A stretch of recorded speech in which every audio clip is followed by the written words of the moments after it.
organized by any Nkwanchen. It is the fundraising committee taxed by the government of Ghana to raise funds for Ghana's World Cup participation. Thank you. Who have come up with this initiative to organize a raffle for the good people of Ghana to get the opportunity to travel to the World Cup. So as we speak, Nathan, I have been sent 2 names. 2 winners from last night's draw. 2 winners from last night's draw. 2 winners from last night's draw. Now, the 2 winners, one, Martin Efa. Hey, Martin Efa. His ticket number it's all day. YNULJDBL.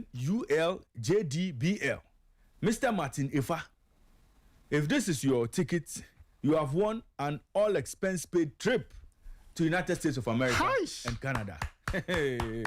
Yo, boy, you think that thing is not? They think that thing is a joke, eh? And then the second name here is Prince Amponsa. Hey, so Prince Amponsa, if you are listening to me, you are a lucky winner of an all expense paid trip to the United States of Canada,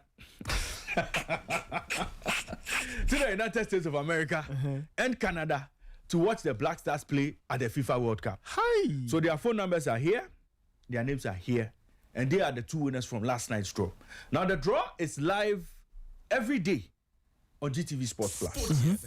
So 7 p.m. every day on GTV Sports Plus, you get to watch the winners, the daily winners. Okay. Being put in a draw, and then the winner picked. Okay. So play. Me, I've told you. As for me, I've been playing. I'm hoping that one day they'll pick my tickets. But you too can play. 10 Ghana cedis and a dream. 10 Ghana cedis and a dream. Star 899 hash. Star 899 hash across all networks. Across all networks. Me, don't come and call me and tell me that you want me to give you running to go to USA and Canada. No. I don't have. What I have given you. But if they say all expense paid, what are they covering? Nathan, accommodation, check. Ticket, check. Food, check. Internal transport, check. All I need to have are my clothes and my own money. Just pack your bag and follow us and let's go. And I should have my own money. Just have your own money. That one, if you want to buy something for baby girls on your return, it's entirely up to you. Which baby girls? Oh, no. I'm saying your kids, your children and all. Yeah. So just organize yourself. Okay. So if I want to buy something for Mrs. Q, yes, you have money for that. You have small money on your side. You understand? But in terms of being treated like a king or a queen, this raffle presents you everything. All you need to do is to just carry your bag. And let's go. That is why we are saying star 899 hash. Star 899 hash. Play, win. Let's take you to Canada and USA. It's as simple as that. Me, I don't have money to take anybody. Nathan, do you know the cost? It says between $9,500 and $11,000. Oh. Wow. To go to the World Cup. Wow. That is how much it's going to cost. Per person. I see. So on your own, that is how much you are going to spend. But the good people of Ghana. So if I were going on my own, I'd spend that on what? On tickets? Airfare. Yeah, on airfare, accommodation, internal transport, on food. Sporty. You get it. Wow. Yeah, if you want to go to Canada first too, good luck. That's why. You go to Canada, you pay big ticket. Go to Canada, now get to Boston, move around Boston a bit, now come to Philly, and then you possibly move from Philly back to Accra. Okay, Philly to Newark to Accra, or you go back to Boston and figure yourself out. I mean, it's quite a tricky one. So for those who want to travel on their own, the trick is you fly into Boston, fly into Toronto, fly back into Boston, come back to Philly. So it's already $11,000. It's already sounding quite. So Nathan, you see how expensive it is. That is why the good people of Ghana have been given this World Cup raffle. Star 899 hash. 10 Ghana cedis and a dream. 10 Ghana cedis and a dream. Thank you. So this morning, Prince Amponsa and Martin Efa, they are the winners. They are going. They are the winners from last night's draw. They are going to the World Cup. They go to the World Cup to watch our new coach in action. This is Sporty FM. And talking about food, looking for great food in a cool spot. Delish restaurant is now open at the University of Ghana poolside, right behind the University of Ghana Stadium, serving breakfast, lunch, and dinner. Enjoy delicious meals like jollof rice, fried rice with juicy grilled or fried chicken, assorted noodles, yam chips, spicy wings, club sandwiches, banku with tilapia, boiled yam with garden egg or egg stew, all served with refreshing drinks. Delish offers a spacious, relaxing environment, perfect for family hangouts, business meetings, or chilling with friends. And it doesn't stop there. Karaoke every Wednesday at 7 p.m. plus live band or game night every Friday. Visit Delish Restaurant at the University of Ghana poolside behind the University of Ghana Stadium. And it's open Monday to Saturday, 7 a.m. to 11 p.m. and on Sundays from 9 a.m. to 11 p.m. They offer a very fine delivery service as well. So you can call them to place your order and have it delivered to you right at your doorstep. So you can call them on this number 054 080 0000. 054 080 0000 or 056 004 4444. 056 004 4444. Follow Delish on Instagram. Follow Delish Ghana on Instagram, TikTok, Facebook, and on X. So the handle is at Delish Ghana. At Delish Ghana on Instagram, TikTok, Facebook, and X. Delish Restaurant, great food, great vibes every time. Well, the second edition of the Easter Novi Pogbaza is here with us. The Ghana Water Volleyball Association is set to host the second edition of the Easter Novi Pogbaza Festival in Keji in the Keta municipality. Event scheduled for April 3, 2026 and Sunday, April 5, 2026 as well. On Friday, the 3rd of April, water volleyball and handball. That will take place on Friday, that is tomorrow, the 3rd of April, 2026. And then the regatta relay will be on Sunday, 5th April, 2026. So right after the show, Nathan and I will be on our way to Keta municipality. We are going to Keji. So tomorrow, Sporty Breakfast will be coming to you live from Keji. The National Recreation and Wellness Program has confirmed participation with a delegation led by Honorable Betty Crosby-Mensah expected in Keji for this year's festival. Honorable Betty Crosby-Mensah, good morning to you wherever you are. We'll see you in Keji. So this Easter, we are going to Keji. Yeah, Nathan, we were planning to go to Kwewu, but we are going to Keji. But we are going to so the entire Sporty FM crew will be in Keji for this year's Novi Pogbaza. Novi Pogbaza. Hey. Immortal, I hope you'll be joining us there. Yes. Immortal has confirmed participation. Baba has also confirmed participation. We are taking all of them to Keji in the Keta municipality for this year's Novi Pogbaza. We are going to meet our brothers. We are going to meet our brothers and sisters. We are going to see them. We are going to see our friends. We are going to see our families. And I mean, come, let's have fun. The regatta relay, Nathan has told us what it's all about. The canoes will be doing some skirmishes on the sea. Charlie. It'll be interesting. So let's see you in Keji between the 3rd and the 5th of April 2026 as we celebrate, as we do a bit of sport on the recreational side of things. It's the Ghana Water Volleyball Association. They are putting this together. So let's try and be there to support them. But listen, this morning, there's a little matter of Hohoe United that we should be talking about. So in the news this morning, there were reports that Hohoe United have reportedly pulled out of the Ghana Premier League. They have withdrawn from the Ghana Premier League. And story from citysportsonline.com. Let me quickly read that one. Or Nathan, you want to help me with that? Or you want to help me with the release on the handle of Hohoe United? Yes. So okay. So let's get into that. Okay. So they put up a statement 17 hours ago. Okay. On their Facebook page. It's a very short one. So this is what was meant for public consumption. Okay. There were other things they sent to the GFA and all, but this one was meant for public consumption. Right. Okay. Now it says official club statement. Okay, this is on the Hohoe United Football Club HUFC Facebook page. The board of Hohoe United Football Club, after an emergency meeting held today, and today being yesterday because it came out yesterday, has arrived at a difficult decision to withdraw from withdraw the club, from the ongoing 2025-26 Ghana Premier League. This decision will be communicated officially to the Ghana Football Association. Hashtag JP for Impact, hashtag Hampton Hotel, hashtag DFG. So that was what was put on their Facebook page 17 hours ago. Now, Nathan, what brought Hohoe United to this decision? How did they get here? What do you know about this matter? Well, it's a very interesting sequence of things. What we do know is that first, so we were here a few weeks ago when the GFA announced that they had charged Hohoe United with misconduct during, I think, their home game they played with Vision FC. Okay. Now, the said match was played on the 25th of January 2026. So this was at the start of the year. Okay. And so the club was issued a charge on the 28th of January. And then they entered a not guilty plea. That's what we know. That they said they were not guilty, blah, blah, blah. Right.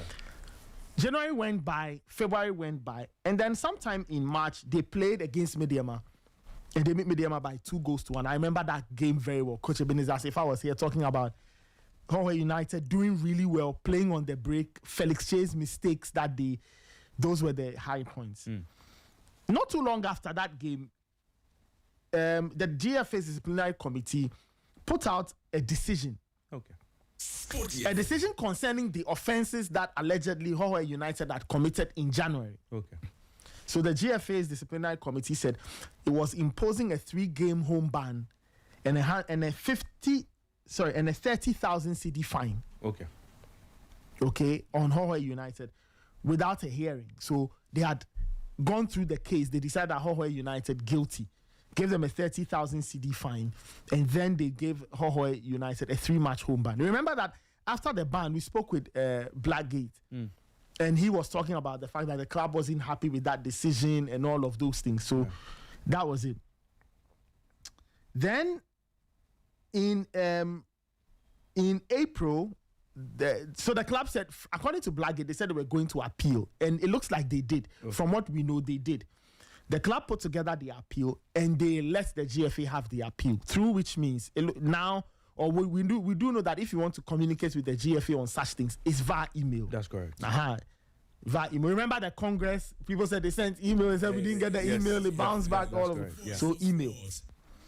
But despite all of it, the GFA has still gone ahead or has insisted with the punishment for Hohoe United. Let's not forget, their last game that they played, which was the loss to Dreams, was technically a home game, but that game was played at Tema because of the ban. We do know that they were presented with an option, either Accra or Tema. Yes. But circumstances forced them to choose Tema because I don't think Accra was available at the time. There were some reasons, Yeah. So Accra's position was not available. Yeah. So they decided to play at Tema.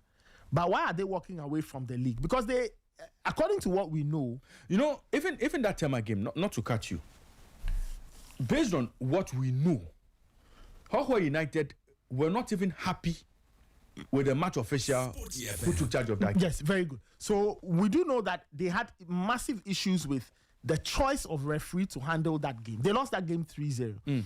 And they pointed fingers at the match official. Yeah. Now, who is this match official? It's no other person than referee Maxwell Hansen, whose name, if it sounds familiar, is because sometime last year or so, I don't know whether to call him a former official or a former EXCO member. Former EXCO member, Samuel Enimadu, and at the time he was affiliated to Young Apostles. Yeah.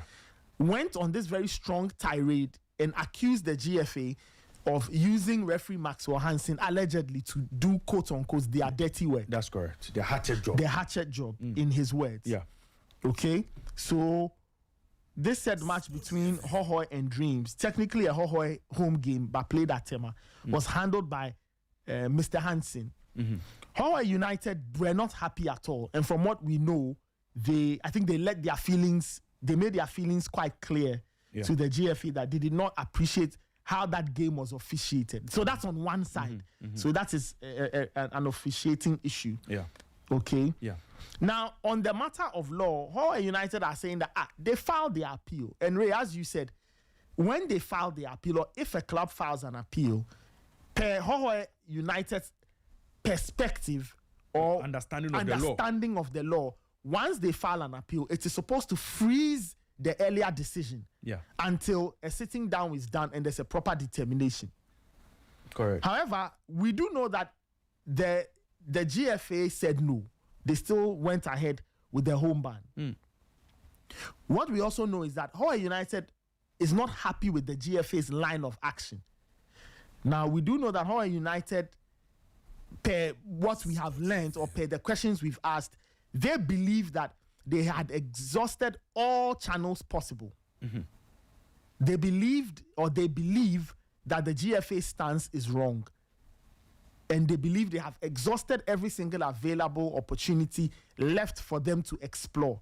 After doing all of this and not getting what they want, they have now decided, according to what we know and per their statement, they've decided to walk away from the league. Now, remember the earlier statement I read from Facebook where it said that, they had been in a board meeting. Well, it is true. That meeting was essentially to decide on the way forward. Right. Because they believed they had exhausted all the options possible. And still, they were not being listened to. And so they've decided to walk away from the league. That's what we know. Piecing information together from people inside the club, asking questions around the club, triangulating it with what we know from the GFA in terms of, on their side, did Hohoe file an appeal? When did it come? What are you going to do? So piecing all of these things together, this is the picture we can paint for listeners. The picture behind the decision of Hohoe United to walk away from the league. Wow. So they are citing unfairness. Basically, yes. They are saying that they are being treated unfairly because what have they done wrong? In the first place, they felt the 3-match home ban was strong. That fell on deaf ears. So they decided to honor the home games away from home. And now they believe that how the Hohoe United Dreams FC game was handled, they were not happy with it at all. So basically what Hohoe United are saying is that they have been very compliant with regards to following every rule. Yes, so they believe that they've done everything. Filed the every FA document on time. Asked them to do. Filed everything. Listened to Conducted everything. themselves with dignity. Conducted themselves well. But they claim or they say that the GFA is not even listening to its own rules. It is going against its own rules and all of that. So that is where we are. But when you flip the story on its head and you ask the FA or you ask people close to the FA or people at the FA as to what they make of all of this, they also believe that they haven't done anything wrong. The rules are there. They have only respected the rules. And when you speak to people who are observers, they also argue that, wait a minute, on one hand, we accuse the GFA of being lax and not wanting progress in Ghana football. So if they have gone by their own laws, again, if they've gone by their own laws and they've handed down the punishment, why then should anybody complain? Because the right thing has been done. This is coming from those who are observing the situation and are trying to give an opinion. Nathan, hold your thought for me. Let's get onto the phone lines and speak with Mr. Kojo Addae-Mensah. Mr. Kojo Addae-Mensah is the CEO of Data Bank, and he used to be the host of Kojo's Thoughts once upon a time on Happy FM. Kojo, good morning to you and welcome to Sporty Breakfast. Morning, Ray. Broadcasting from Airport West. Kofi Badu Street, Airport West. I love it every Thursday and Friday. Nathan and Adubi Adams, they say what? Something. It's North Jolu. I mean West Airport. Okay, you know where you sit in the studio, Ray? Yes. Have you seen where you sit? Yes. That's West Airport. Yes. Where Kelvin sits, that's not John. That's correct, Kojo. Well, Kojo, we were earlier on discussing the issue of Hohoe United. Hohoe United, Charlie. They have decided to withdraw from the Ghana Premier League, citing unfair rules. They feel they have not been treated fairly in the scheme of things. I mean, what do you make of everything that has happened in this decision? Yeah, I heard the news on Sporty Drive yesterday, and I was like, where is this from? Honestly, it took me by complete surprise, like Nathan said. And I thought I should make time to try and delve into it a bit. I haven't had the time. All I've heard now is what you and Nathan have been discussing, taking snippets here and there. Yeah. And it is worrying because, Ray, there's a kind of trend that seems to be emerging from our local league about some of these clubs who feel that the rules are not being applied fairly. You see, it's not like the rules are not being applied, but they think that the rules are not being applied fairly. And I heard the former vice chair of the FA, I think George, mentioning some time back that he has a compilation of evidences where you will see two similar incidents, but the rule, the punishment resulting from the application of the rule seems to be different. And I wouldn't doubt George, when he says he has been compiling that thing. And so I tried pulled out, which we all probably may understand why, considering there was death and all, and they couldn't maybe find it morally right to continue playing football like that. But last season, or was it last season or earlier this season too, Young Apostles threatened to pull out. Yeah. If we recall, Young Apostles threatened to pull out. And now we have this Hohoe thing. If you go to Division 1, there are similar incidents there as well, where teams feel cheated or feel that the laws are not being applied to protect them enough. It is a worrying trend that is beginning to emerge in our local game, which we need to really look at. Because look, these are community-based teams. Here we are bemoaning the fact that the traditional teams have gone. There's no Weiss, there's no Hazakis, there's no Fankoba. Suedru are in and out. There's no Dwarfs, there's no Vipers, there's no Akutex, there's no Vorade, there's no, I can mention them long. So these two people have come up to invest. Go and look at Nswache. You weep at the investment that Honorable Bewa did that has just gone waste. Now Peter Mawu comes and says, let me push this team to the Premier League, and we will now get a voter derby between Pandu and Hohoe. The excitement, the economy. Look at the investment he has made, and he's pulling out. And the statement, he signed it himself. He didn't give it to a CEO or something. He did it. You can tell that this thing is hurting him to the core. Look, have you gone to Hohoe on a match day? The whole town changes upside down. Yeah. The economy is booming. He's brought something different to the whole place, and look at what is happening. And if what Nathan is saying is anything to go by, they have exhausted every legal means to try and deal with this matter. But it doesn't look like it's... maybe the rules have been applied, but they have been applied in what way? Like the CAF way. CAF say they apply the rules. They quote Article 82 and all. They also quote rule, but we all can tell this is not the way to apply the rule. So it's very sad, and I think it's a trend that we must watch and we must try and guard against, because if this is going to happen, and because Young Apostles, they're playing Wenchi, and can you imagine Wenchi playing Premier League football? It will every other weekend, if they are playing home, the economy will boom. You need to protect these people who have decided to invest in the game. The game now, how much will he earn? Yeah, but how much will he earn? But every week they are spending about 60,000 cedis to play a game every week. But a lot of talk has gone around trying to get the Ghana Premier League to maintain standards and be at the top. I agree. Many believe that the FA is doing everything possible to make sure there's sanity when it comes to how the game is played and how clubs and their fans conduct themselves at match venue and all. And so if they are doing everything possible to crack the whip and clubs want to interpret the rules the way they want to, it's not something they would want to encourage. Fair point. The arguments the clubs make that I know I have heard is that there will be a similar incident, but the law will not be applied in the same manner. So the problem, the complaint is about the consistency of the application of the law or the rule. That is where I'll never. I'm one who advocates that per club licensing rules, if it means we'll use only 3 stadia to play the whole league, so be it. I'm the one who says that. Yeah.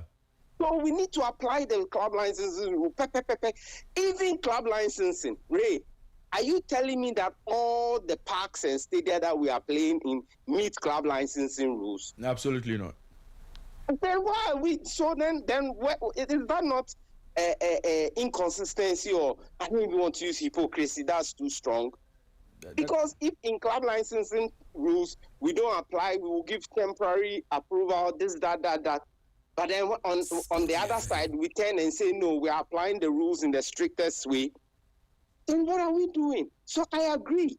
Yes, we now complain that we need to sanitize the league, especially when it comes to violence and all that. We also agree. But the issue they may be having, or I think they are having, is when it was me, Hohoe, you have applied the rule to the letter. Mm-hmm. But when it is Raymond FC, you are applying the rule in the spirit. Yeah. It is inconsistent. So that is where the issue may be coming from. We need to then be consistent. You won't get the Premiership applying the rule in one way to somebody and in another way to another person. Even though I still have issues with how long the Man City case has. City case, I'm still chasing that Man City case. Yeah. Man City have hired the most expensive lawyer in the UK. Lord Panic. Yeah. I'm telling you, Nathan. and the Premier League have panicked. It is the most expensively assembled group of lawyers in the history of the UK. Yeah. I'm waiting for that case. That one, they are not trying. Because the moment they strip them of that title, it's for Liverpool. but Kojo, for Hohoe United, what would their exit do to the league? I mean, 7 games to the end of the season. Where do they go from here, and how does it affect the league? I think there's a rule to that in terms of withdrawal. There are rules around withdrawal, abandonment, and all that. I think when Inswatre pulled out, they applied it. I'll expect that they will apply such a similar rule. It's only 7 games to go, or 6 even. So it will benefit some and it will not benefit others, but it is what it is. I don't know if the FA will even accept that the withdrawal, or the Itame will be called by powers that be, and it will be impressed upon him to, rescind the decision. I think somebody should give him a call to try and rescind the decision. As high as, even if it is the Minister for Sports or whoever, the Parliamentary Select Committee, some persons of influence should give him a call and try and get him to rescind the decision. It will be a very painful one to see Hohoe, leave the Premier League after coming in with so much, pageantry, pop, and it's been nice. But I would love to see him rescind the decision, at least to finish the season before he sits back. Because when you take a decision with some emotion, maybe you haven't thought through the whole thing well. So I'll be happy if some very persons of influence call him to rescind the decision. But there are rules around when a team forfeits a game, abandons a game, or withdraws from a game. Just like in the AFCON playbook. Whether it was forfeiture or abandoned or halted, forfeiture or halted. Nathan has a question for you. No problem. Kojo, you are talking about rules application and trying to tell the people at Hohoe not to walk away. How do we walk that fine line between maintaining standards but also recognizing the fact that, okay, for places like Hohoe, Wenchi, and others, the Premier League is a lot more than just 90 minutes, 3 points, and whatever. It is a way of reviving life and reviving the economy and all of that. How do we draw the fine line to ensure that we still respect the rule, but we still ensure that the football ecosystem in some of these places will thrive so other people benefit from the sport? It's a fantastic question. And in fact, yesterday, I think Fifi was trying to allude to that when he was speaking to the people of Swedru. Yes. That, look, they've waited for so long for this opportunity. It eventually comes. Even the park did not meet club licensing rule. The owners or the financiers, even the financiers of the club, went and renovated the stadium to try and meet the standard.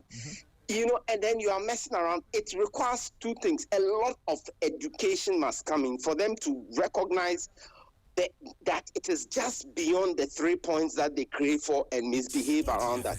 This Hohoe thing, I don't know, I know the rules are there, but they could have played behind closed doors, right? Yeah. You let them play behind closed doors, 1, 2. They will sit up. They will realize that, hey, if the fans had come in, I would have sold this my pure water 1 bag. But we played behind closed doors because we fooled around, and I couldn't even sell 2 sachets. It happens in Europe. Let them play behind closed doors 1 or 2. I think Hohoe had to go and play in Tema. They didn't even go to Kando. Yeah. They had to go and play in Tema. I think they lost. So it's true. It's a very fine line there, but I don't have the rules in front of me as to what the punishment is. But specifically to this one, I think playing behind closed doors may have been a more reasonable punishment, so that the people of the town themselves and the fans realize that, hey, Charlie, this thing, if we mess up, is our own pockets that will be hit. So we better sit up. Same with Swedru especially. Swedru, they need to be talked to. They haven't seen Premier League in such a long time. And last week, Amewu Dems were assaulted. They were assaulted when they went to Swedru. Yeah. How does that happen? The media people who propagate your agenda for you, you are assaulting them. Willie Graham was the commentator. He was saying that they were trying to prevent him from going onto the pitch, laying cables for his microphones, and what is that in 2026? Yeah. And I'm sure the FA will crack the whip on that as well, because clearly some of these things can't be happening. And Hohoe United also complained about they being forced through a gate to pay 50 Ghana cedis when the gate fee was 20 cedis. I mean, their fans had to pay all that. It was a bit of a challenge. But Kojo, moving away from the issue of Hohoe United, there's a little matter of finding a new coach for the Black Stars. Some 75 days to opening game against Panama. 71. To the game. Well, from where you sit, the sacking of Otto, how did you take it? How did it come to you? And was it a fair decision to kick him out at this time? Yes, it was. I wasn't surprised. Look, Ray, the numbers don't lie, right? Yeah. The numbers don't lie. Let's all be fair. I mean, yes, I was part of the search committee. People think that I was the appointing authority, like I signed his appointment letter. But it's all good. It's part of the job. But, the numbers don't lie. His AFCON qualifier record was appalling. Like, it's probably one of the worst qualifiers we've ever had as a country. His World Cup record qualifier, though, even since the Nigeria one, has been flawless. I think that after failing, and then we come to friendlies, another appalling record. Check his friendlies. It's like the friendlies there, Yankobo Kranke. I think we had an opportunity when we failed to qualify for AFCON. That was one inflection point. I would want to believe, I have no evidence, but I would want to believe that timing was considered. And then looking at the numbers, the next games we had were World Cup qualifiers. And on that record, it was going to be difficult to say the World Cup qualifiers, Sporty FM. You should still go away. So they took the risk and kept him. Then we qualified for the World Cup. So I have no doubt in my mind that the next 2 friendlies, which was irrespective of who we're going to meet, at that time we didn't have the friendlies lined up, but irrespective, were going to be his final test. I had no doubts in my mind. And if the team didn't perform, then the FA will have every right and every reason to let him go. And I think they've done the right thing. The timing that people talk about is not such a big deal. There are hundreds and hundreds of examples out there of coaches who have been appointed at the 11th hour and delivered. Plenty. So for me, the timing is not such a big deal. After all, there's no real game until, is it late May or June? So whoever is appointed will have time to do the outside the field work and get the work done. But I wasn't surprised. I think the time is okay. We had to do something. The spirit of the nation wasn't behind him. He was being bashed too much under fire. It even affects your concentration. And it is. I mean, not every appointment goes well. Yeah. Across the world. Well, talking about appointments, I have a question for you, and the question was sent by the general. The general sent that question too. He says, there was a criteria that was put out by the FA, and the search committee had to make sure whoever they were going to pick met that criteria. So, knowing very well, Coach Otto Addo never met majority of what was put on paper, why did the search committee still go ahead to pick him as the man to be our next coach? Ray, I've been asked that question quite a number of times since the sack. My answer is simple. It's water under the bridge. There's no point dwelling on it. We have a task at hand. I think we should focus on the way forward. The set continues. The set continues. Sorry? The set would continue for. I'm sure they'll get better people to get a better person. Yes. I mean, let's take it that our committee didn't do a good job. I'll take it on my chin. No problem. Right. I mean, I'm not perfect. We are not perfect. We can make errors, so it's fine. Right. If that's how he wants to take it, we'll take it on our chin and learn the lessons out of it. Loads of lessons, right? And use it to improve as we go on in life. Right. Nathan wants to take one in. Yeah. Before I just wanted to ask you this: how do you think we should proceed? Because there are two schools of thought. Some people say that let's employ a permanent coach now. His assignment is the World Cup. Irrespective of what happens, we keep him for the long term. Some people say, let us bring in somebody to just handle the World Cup. After the World Cup, we say goodbye to the person, and then we hire a permanent manager to chart the way forward. Where do you stand on this? I stand on option 2, but you not quickly say goodbye. So I stand on option 2, but depending on the delivery and the performance, we can still sit with the person. Okay. That will be my option. You appoint for the World Cup. So it's a World Cup project. You appoint for that. And then depending on the performance, just like the Carrick situation, I am sure Carrick, if the season ends, depending on the performance, United are going to look at it. So that will be my option. But having said that, Ghanaians should never forget this. We seem to always conveniently forget that money is always a factor. Okay. If you like to call George Free, call Abdul Salam, call all the previous people, Kwesi Nyantechi, call everybody.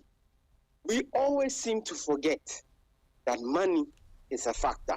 And we now, I've been hearing top notch. We need top notch. top notch. And me, I use Maurice Kwanzaa's analogy. I love it.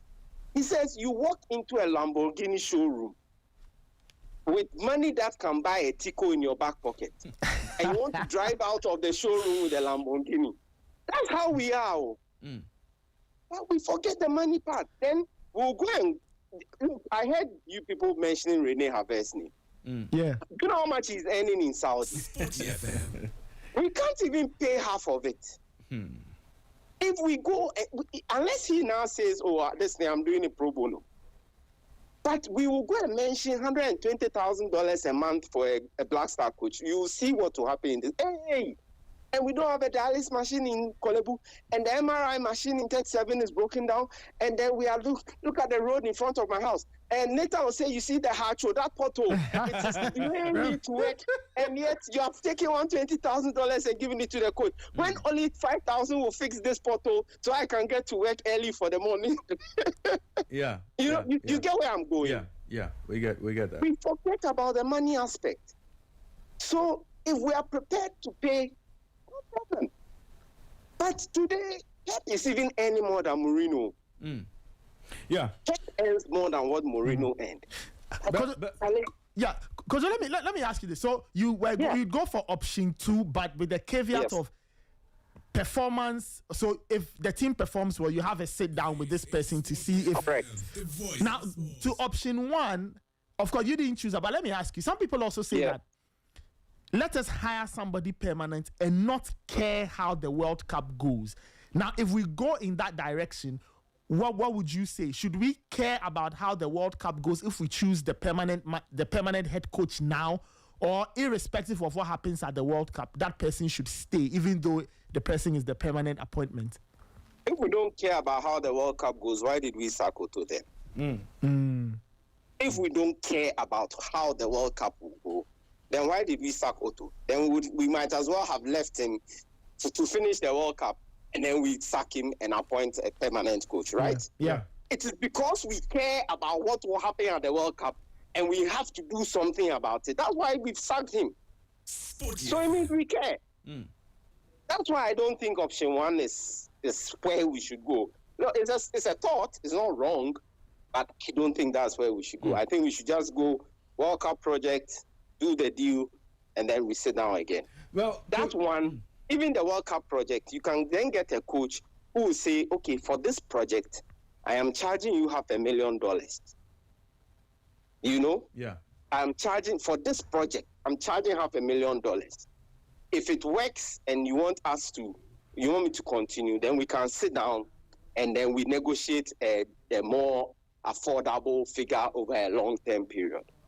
But we can say this project, $500,000. And $500,000, we are in what? April. Yeah. So April, May, June, July. Let's just say that we'll get to July. I heard Nathan saying, can we get to July? But let's just say we get to July. That's 500 over 4. Yeah. Yeah. You So know, and then you can calculate what it means per month. But I would say $500,000 World Cup project done. Right. But Kojo, talking about saving our World Cup campaign, names have been dropped. We've had Hervé Renard, we've had Walid Regragui, Joachim Low has just been put into the equation. Wow. Paulo Bento has applied for the job. Piso Mosemani has applied for the job. There's talk about James Kwesi Appiah possibly returning for the 3rd time. All of these names that we are hearing, in your own estimation, if we are to go into the market with money, who amongst these coaches would you pick for the team? We have Lamborghini money in our back pocket. Yeah, we have Lamborghini money in our back pocket. We have Lamborghini money. Honestly, I think we should just go for the best coach that our money can buy. The best coach that I can't give you a name right now. We should just go for the best coach our money can buy. I know that the names are being thrown. Agents too are throwing in some, by the way. I've had a few calls from agents. Yeah. Agents are throwing in their names as well. So the whole game is up again. You know, everybody has an opinion. But I just think we shouldn't think about color or whatever, foreign, local, blah, blah, blah. Let's just go for the best coach because, by the way, this top notch we talk about, there's no guarantee that you paid whatever figure and the person will deliver. There's no guarantee. Yep. Yeah.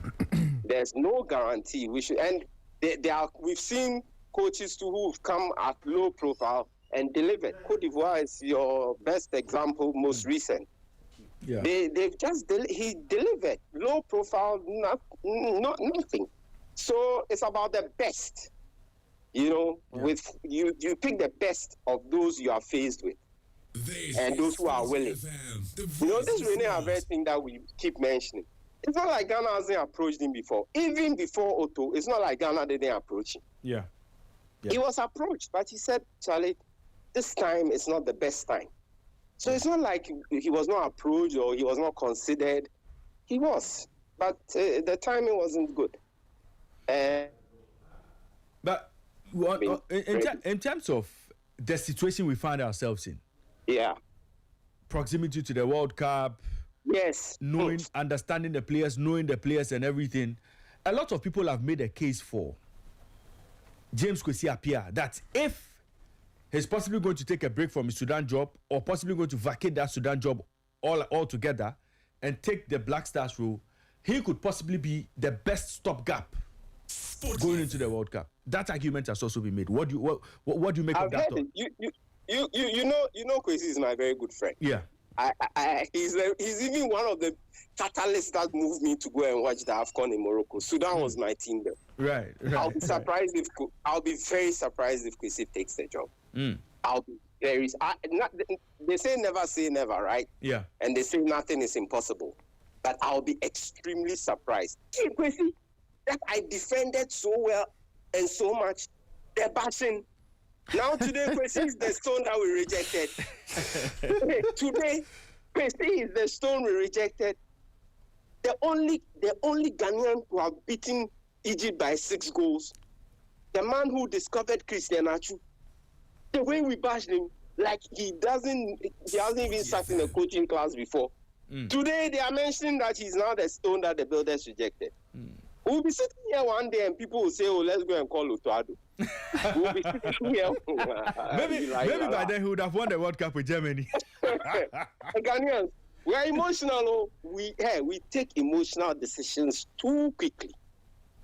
I believe that they are mentioning Kwesi Appiah's name. I would like to go and play radio programs after the 2014 World Cup for people to listen to what they were saying themselves. Now, before we know that Kwesi is a good coach. Kwesi has been our best local coach ever. So, well, let's just go for the best our money can buy. All right. Kojo, let me say a big thank you to you for joining us on the show this morning. This duo, I love this duo. Good morning, Ghana. Good morning, everybody. All right. Right. Have a good day, Kojo. You too. Right. And that was Kojo Addae-Mensah joining us on the show this morning. Kojo Addae-Mensah is the CEO of Data Bank. And, you know, you would always love to pick Kojo's thoughts on lots of issues. He has deep understanding of the game. And anytime we have him on the show, it's always refreshing. A big thank you to him for joining us on the show once again. But, Nathan, you've had Kojo's thoughts on Hohoe United and, of course, the Black Stars issue. Now, one thing Kojo said with regards to the Hohoe United issue is, if possible, maybe Hohoe United should be contacted, conversations should be held with them, so that if there's a possibility, or if there's a chance of rescinding this decision, they do. Because, again, we know what they have brought to the league and what they've brought to the people of Hohoe and how we want to develop our game. Okay. Talking about the regional distribution. So there's Kwando Heart of Lions, there's Hohoe United, it's good. There's a regional derby, or there's a regional derby there. Yeah. Okay. Then you go up north. There's RTU, there's Tamale United, there's Karila United. Yeah. The more teams you have from various regions in the league, the better. Regional representation always helps in terms of the drama, the excitement, everything. The economic value, economic activity goes top, goes way up when Hohoe United are playing. Yeah. The fans are excited. Everything around Hohoe comes to a standstill when they are playing. So looking at all of that, employment opportunities created because of this team, looking at all of that, maybe there should be a meeting. Maybe the sports minister should be interested. Speak to Hohoe United, speak to the FA. Let's see how best we can resolve some of these issues. I think it's fair. Well, yes. I think the meeting should clarify, or it should seek to address the grievances that Hohoe United as a club may have. Okay, and then that should be the platform for them to say their side of the story, and get a response from the FA. Now, I think it's important that those pushing for this meeting should understand this meeting is not a substitute for the rules and regulation. Absolutely. It's just, I mean, this would obviously have to appeal to other matters. Very good. Because if Beyond not, the rules. yeah, of course, now you are setting a precedence where if you are not careful, a lot of people will conveniently misunderstand it and always refer to it. When it happened, Hohoe called a meeting, blah, blah, blah, blah. No. If the conversation is, Hohoe seems to have a grievance. Sporty FM. Okay, what is that grievance? The FA says, we've not done anything to them. And they can lay this matter out and have an arbitrator sit in and settle it, maybe possibly out of the legal confines or out of the confines of the law. That makes sense. It's a common sense approach. Right. The other option would be to go full tilt on the legal road, and then you really don't care where the chips may fall because now you settle it in court. Yeah. So I kind of like this other option where there's an arbiter, possibly the sports minister, sitting in this, not because Hohoe have not misconducted themselves per the law, but because they seem to believe that there is some agenda against them. So that is trashed. That is, the air is cleared and we all proceed from that point. So if it's just to clear the air between Hohoe United and the GFA, I'm all for it. But as I say, it should never be a substitute for the laws and regulation. Then they can have a conversation. You know, I agree with Kojo on the sensitization. Look, no matter how this episode ends, the FA has started, and I commend them really for trying to apply the law and all. But I also still think, well, some people will say they've been sensitizing long enough. Okay, maybe one more round of sensitization will not hurt anybody. Okay, to remind clubs of the consequences of some of these things they do or do not, allegedly. Yeah. Because if you are charged with misconduct, supporters are misbehaving and things. I mean, it's not acceptable in football. We can't accept it. So a punishment has to be laid out. So I agree with the sensitization bit. I also agree with the clear the air talks kind of situation. I agree with it. Let's clear the air so that people do not walk around with conceptions and misconceptions. Because a club playing the league cannot be suspicious of the league regulator. You get what I mean? It's almost, I mean, imagine you work somewhere and then you are suspicious of your own boss. Like everything he does, you want to read meanings. It doesn't create a healthy relationship. So clubs do not have to be suspicious of the FA. But on the other hand too, the FA must not give reasons for clubs to think that the law is applied in different ways depending on who is at fault. So the FA must also do its things in a clear and transparent manner. Again, it does not mean that when somebody breaks the law, you don't punish them. You have to punish them. But punish them within the confines of the regulation. Everybody understands each other. But I agree with the larger talk about what the league does for some of these places. And I think it should be on the heart of the GFA to ensure that the Ghana Premier League works. And it works well because it's a way of uplifting communities and individuals. If there's a match or if there's a game every other weekend, somebody knows that that weekend is a weekend where I can make some money. Where the economy of the entire city or municipality, that economy is revived. And out of that, different things can happen. I also think when we have the conversation about the league, we want to center it so much around the football and the football republic. How come the FA, I think when the FA talks about the league, the FA should think about having conversations with MCEs, DCEs, those authorities. Because through them, you can get things to function. They are the people managing those spaces. So you can have sit-downs with them, figure out what you can do, partner with them to ensure that the league can affect other parts of those communities. Look at the Bono region or the Ahafo region or that part of Ghana. Look at how excited they are every time there's a football game. They go and watch in their numbers. Like they live in this bubble that is so nice. They don't care what's happening elsewhere. Once there's football, they show up. That's right. So meaning that these are places where the love is organic. They love their teams in any way.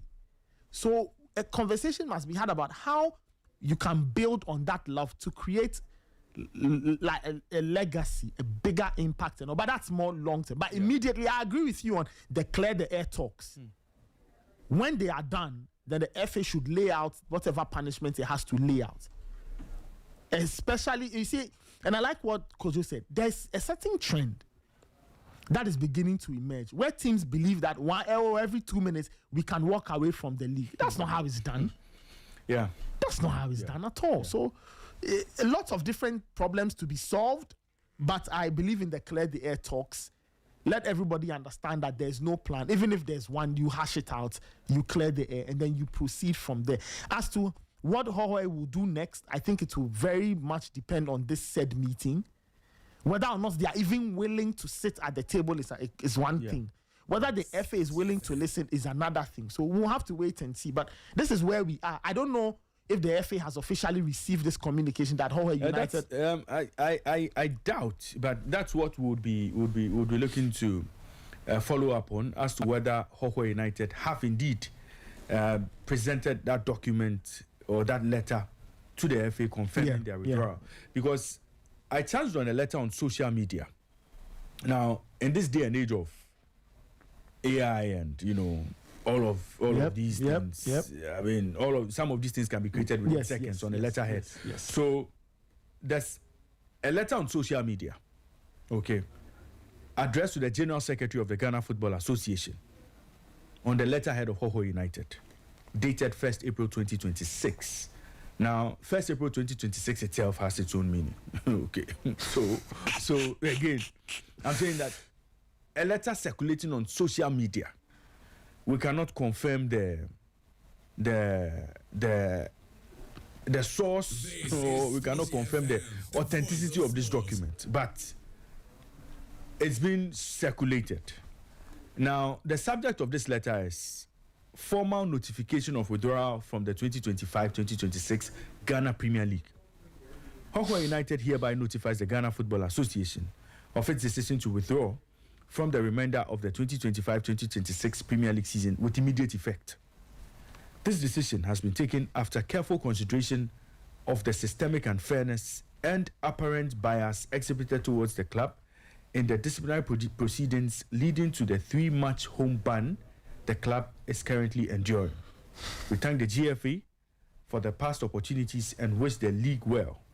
This withdrawal does not mark the end of Hohoe United FC.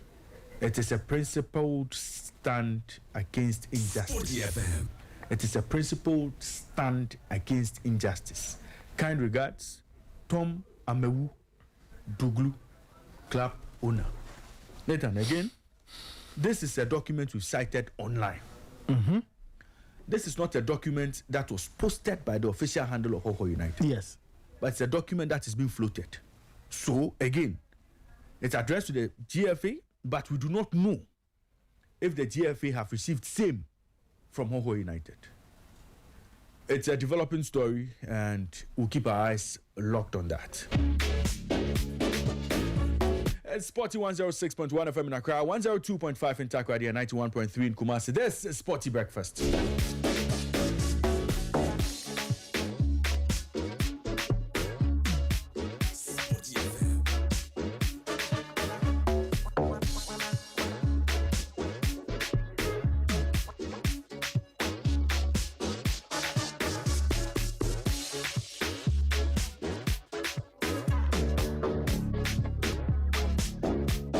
Well, let's get into a few of your messages. And Nathan, let's get into a few of the messages. A few messages here and there. Kojo, Joseph from Santa Maria say, let Kojo know if the coaching is good, no one will bat an eye about salary. The coaching of Otto Addo, the coaching Otto was coaching is not worth $50,000. And this one is coming from Joseph inside Santa Maria.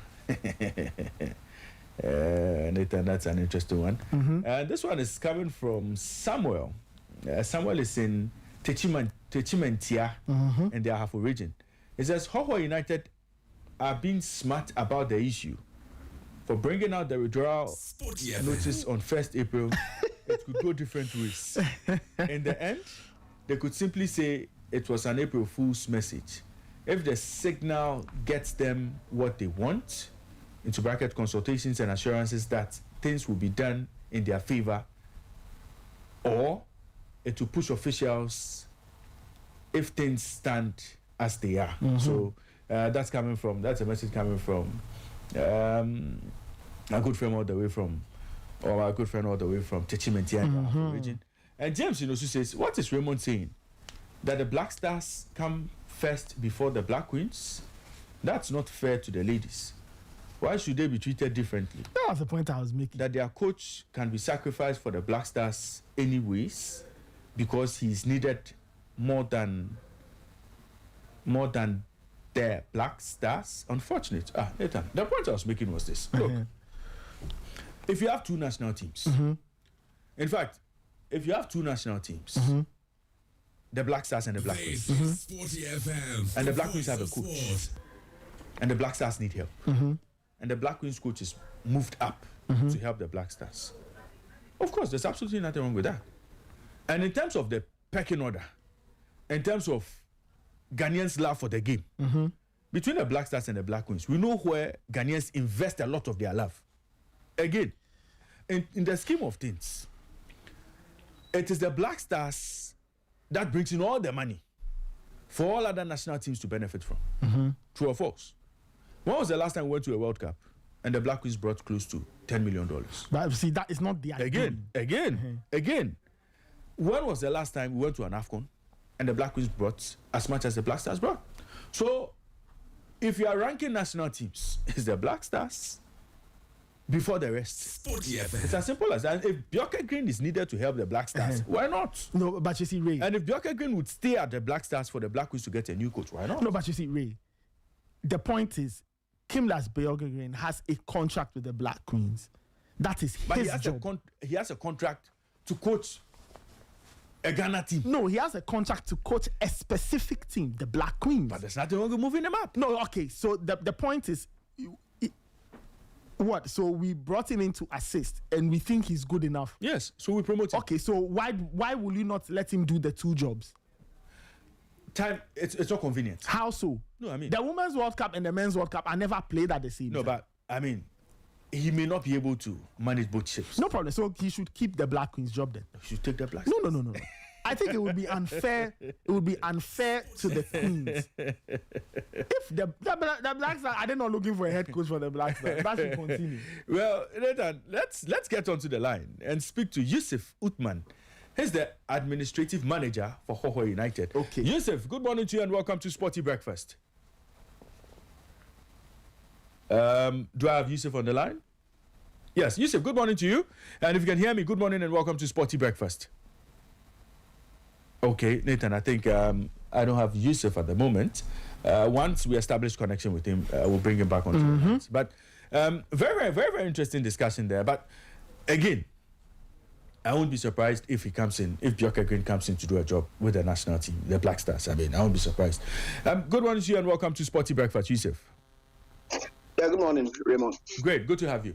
Well, tell me what we've been reading or what we've seen on social media over the last 24 hours is possibly an April Fool's message. Raymond, good morning, and good morning to all your cherished listeners this morning. Unfortunately, it's not an April Fool's message. It is what it is. Now let's get into all of that. Hohoe United have threatened or have withdrawn from the 2025-2026 Ghana Premier League. Is that the position of the club? Yes, Raymond, that's the position of the club. And why has the club decided to toe this line? Basically, it's because of the biased nature of the system and how the club feels, a lot of injustice have been meted out to the club from the start of the season till date. So by so doing, the ownership, the leadership, the board of directors felt that, look, the Ghana Premier League is not a venture worth investing in, and the best decision at this moment is to pull out of the league. Now, you talk about bias, you talk about injustice. Can you break it down for us a bit? What are some of the things that have happened this season that you've actually put together, you've piled up to actually get you to arrive at this decision very late on in the season? Yeah, well, a lot has happened. A lot has happened from the start of the season to date. A lot of it has to do with refereeing decisions that has gone against the club, and to cap it all is this latest 3 home match ban that has been slashed with the club without the club actually giving a listening ear, despite the appeal and even the stay of execution that has been filed by the club, which seems to have fallen on deaf ears. For me, that is the straw that broke the camel's back, and we've played one of the 3 games, and it was obvious that the system wants the season to go in a certain direction, and which in itself is not going to be favorable to us, and as a club, and by so doing, we feel exiting the system at this point is the best decision for the club. Well, Yusuf, what do you make of those who say, well, there are rules, and if you sign up to play the Ghana Premier League, there are rules you must abide by. If your fans are cited for violence, if things don't go right at your match venue and you are punished for it, so be it. You must just accept the decision of the disciplinary committee and move on. Why do you want to be treated specially? Raymond, fans are cited for violence. A charge sheet was issued. The club pleaded not guilty to the charges. There is no video evidence whatsoever. There is no documentary evidence whatsoever. There is no police report. There is no hospital report to back the claims by the referee that he's been beaten. The club, so it is basically the club's word against the referee's word, and then a body decides that purely based on the referee's word, you are going to slash such a hefty sanction on a club at this crucial, point of the season. And then the club goes on to appeal within the stipulated 24-hour period, files for a stay of execution of the ruling pending the outcome of the appeal, and nothing comes out of it. I think purely based on the principle of fairness, at least the appeal ought to have been heard. Sporty. If the stay was not even going to hold, then what the disciplinary committee ought to have done is to fast track the outcome of the appeal. Then everybody, gets the impression that, okay, the matter has been dealt with to its logical conclusion. But as we speak, nothing has come out of the appeal, even acknowledging receipt of the appeal. I don't know whether that will be done today or tomorrow, but the season is still on. We've already played one of the 3 games, away from home, and despite the availability of Premier League venues within our region of operation, we're still told there's no way we are going to play in the Volta region, and so we have to either choose between Accra and Tema. And like I said, that game we played in Tema against Dreams FC, we witnessed one of the most, terrible officiating any team will have, and for us, we feel it's calculated, and at this point in time, withdrawing, remain the only option, and that is why we took that decision as a club. So on this decision, have you officially communicated to the Ghana Football Association? Yes, we did that yesterday. We officially communicated to the Ghana Football Association, but yet to receive any response from them. But we've done that. So the letter we've seen online under the hand of Mr. John Peter Amewu is correct. Yeah, it's correct. So that is the document that was forwarded to the Ghana. Yeah, that was the letter that was forwarded to the FA. But I'm sure later by close of day, we'll issue an elaborate press release, to cite some of the more reasons why this decision was taken. Nathan has a question for you. So the next voice you hear would be the voice of Nathan Kwao. Hello, Yusuf. Good morning. How are you doing? Yeah, Nathan, good morning. I'm fine. Yourself? Yes, I'm fine, thank you. I'm curious about something. You spoke about officiating in the last game.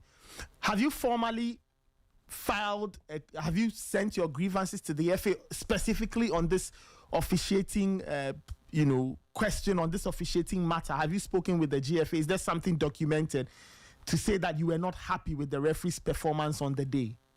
Well, I'm on that. I think right after that game was when the decision was made. So I mean, there was no point filling a complaint form, about the match official at that point. Okay. At that point, decision was made right after that, and we needed to hold an emergency meeting, which was done yesterday, and then there was that consensus from the leadership, from the ownership, from the board, the founder, that at this point the best decision is to exit the system. So are you saying that there are no options left on the table for you to explore? You think that withdrawal is the only thing left for the club to do? Nathan, you see, it's a difficulty, because even when you ask to be heard, nobody gives you that listening ear. So that's a difficulty. So, for instance, when the ruling from the disciplinary committee was sent to us, we filed an appeal, and we filed for a stay of execution of the ruling pending the outcome of the appeal. And nobody said anything about it till date. Nothing has been done about it. Only for some officials of the club to pay a visit to the FA to inquire about how far the appeal and the stay have reached, for them to be told there's no way you play your next game in Hohoe. Without any official communication. So if those officials of the club haven't gone to the FA headquarters to inquire about the appeal, would have probably been in Hohoe thinking that, okay, we are going to play Dreams FC in Hohoe as we wait for the outcome of our appeal. Now, Yusuf, this appeal you talk about, was it filed using the appropriate procedures? Yeah, it was filed using the appropriate procedure. And the FA confirmed receipt of that particular process? Yes, once those officials went to the FA, they confirmed receipt of the appeal. But why didn't they sit on it? That would be the next question then. For me, I think it is only the FA that would have answers to these questions, because as to why they fail to act on the appeal, we as a club will not be in a position to say. Okay, so having withdrawn, what next for Hohoe United? You know the consequences of your actions, and it might take you way back or way behind the Ghana football pyramid. What next for Hohoe United after taking this very, very, very strong decision?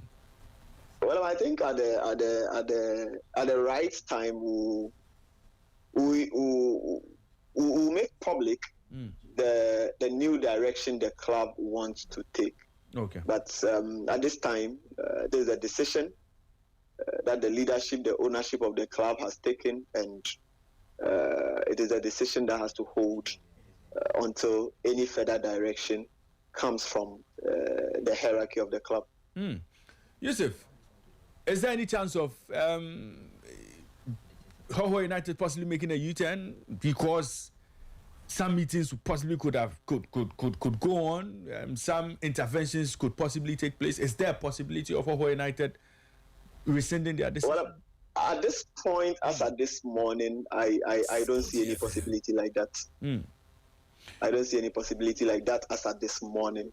I don't know how the day will go, but at this point, I don't see any possibility like that. Right. Yusuf, thank you very much for your time on the show this morning. We are grateful for your time, and we appreciate your your explanations and everything you've told us this morning. We thank you very much, and we wish you're you. always welcome, Raymond. We wish you well, Thank you. and we wish Hohoe United well. Thank you. Right. That was Yusuf Uthman, the administrative manager for Hohoe United, speaking to us on their decision to pull out of the Ghana Premier League. Well, you heard from the horse's own mouth. They have officially communicated to the Ghana Football Association their decision to pull out of the 2025-2026 Ghana Premier League season. And Hohoe United, as we speak, they are currently 17th on the Ghana Premier League table on 30 points in the relegation zone. And above them is Brekum Chelsea, who are 16th on 32 points.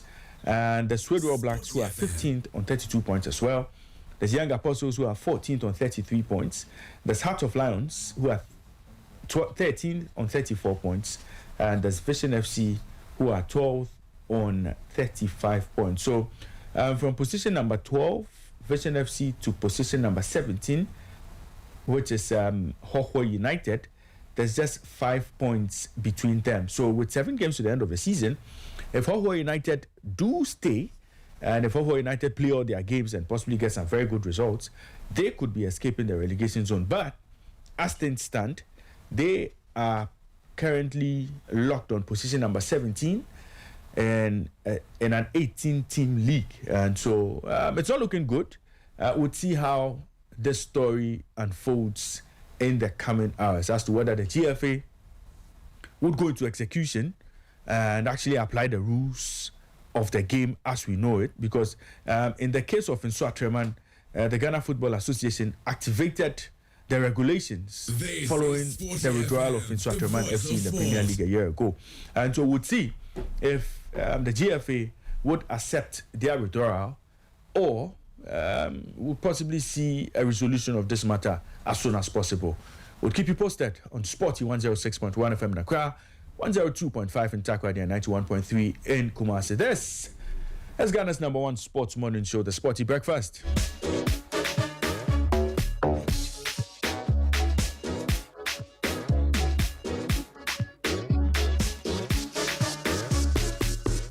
Maybe this will be a good time to get onto the phone lines. Let's get onto the phone lines. Let's hear from you, our listeners. A lot has happened over the last 24 hours from the camp of Hohoe United, from the camp of the senior national team, the Black Stars. 48 teams that will be playing at this year's World Cup, all confirmed. Sweden have sneaked into the World Cup. Iraq have also done it through the playoffs. DR Congo are the 10th African team to make it to this year's World Cup. And then, of course, the big boys are in there. Which one is the group of death? We'll be getting into that conversation in a bit. But you can share your thoughts with us. And then the issue of the Black Stars. Names have been dropped. Coaches have applied for the job. And, I mean, you can share your thoughts with us. Paulo Bento has applied for the job. Piso Mosimane has applied for the job. We are told that Joachim Low has been contacted.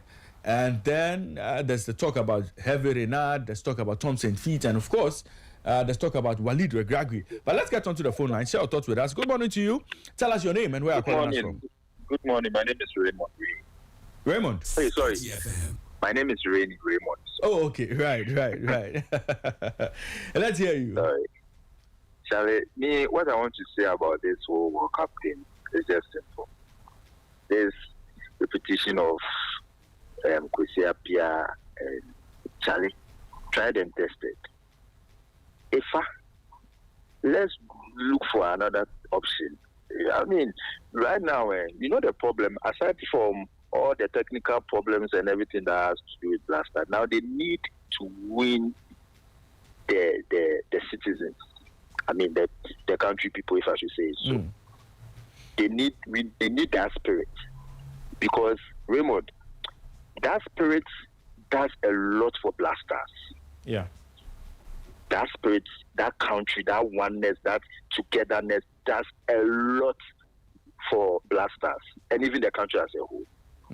So they should listen to the people, because the voice of God is what we know as what it is. The voice of God is the voice of God. The people, so they should listen to what we are saying. If all the names that comes up, they pick even one, and we are okay with it, that together and that spirit, that bring back the love, is going to come back naturally. And it's going to back the Blasters. Because honestly, Blasters, we are not Argentina. We are not Brazil. But that spirit makes the team fight on to get to where it gets to. When we are playing this world-class teams, Italy and the rest, our first, second World Cup, we did well because everybody was backing Blasters.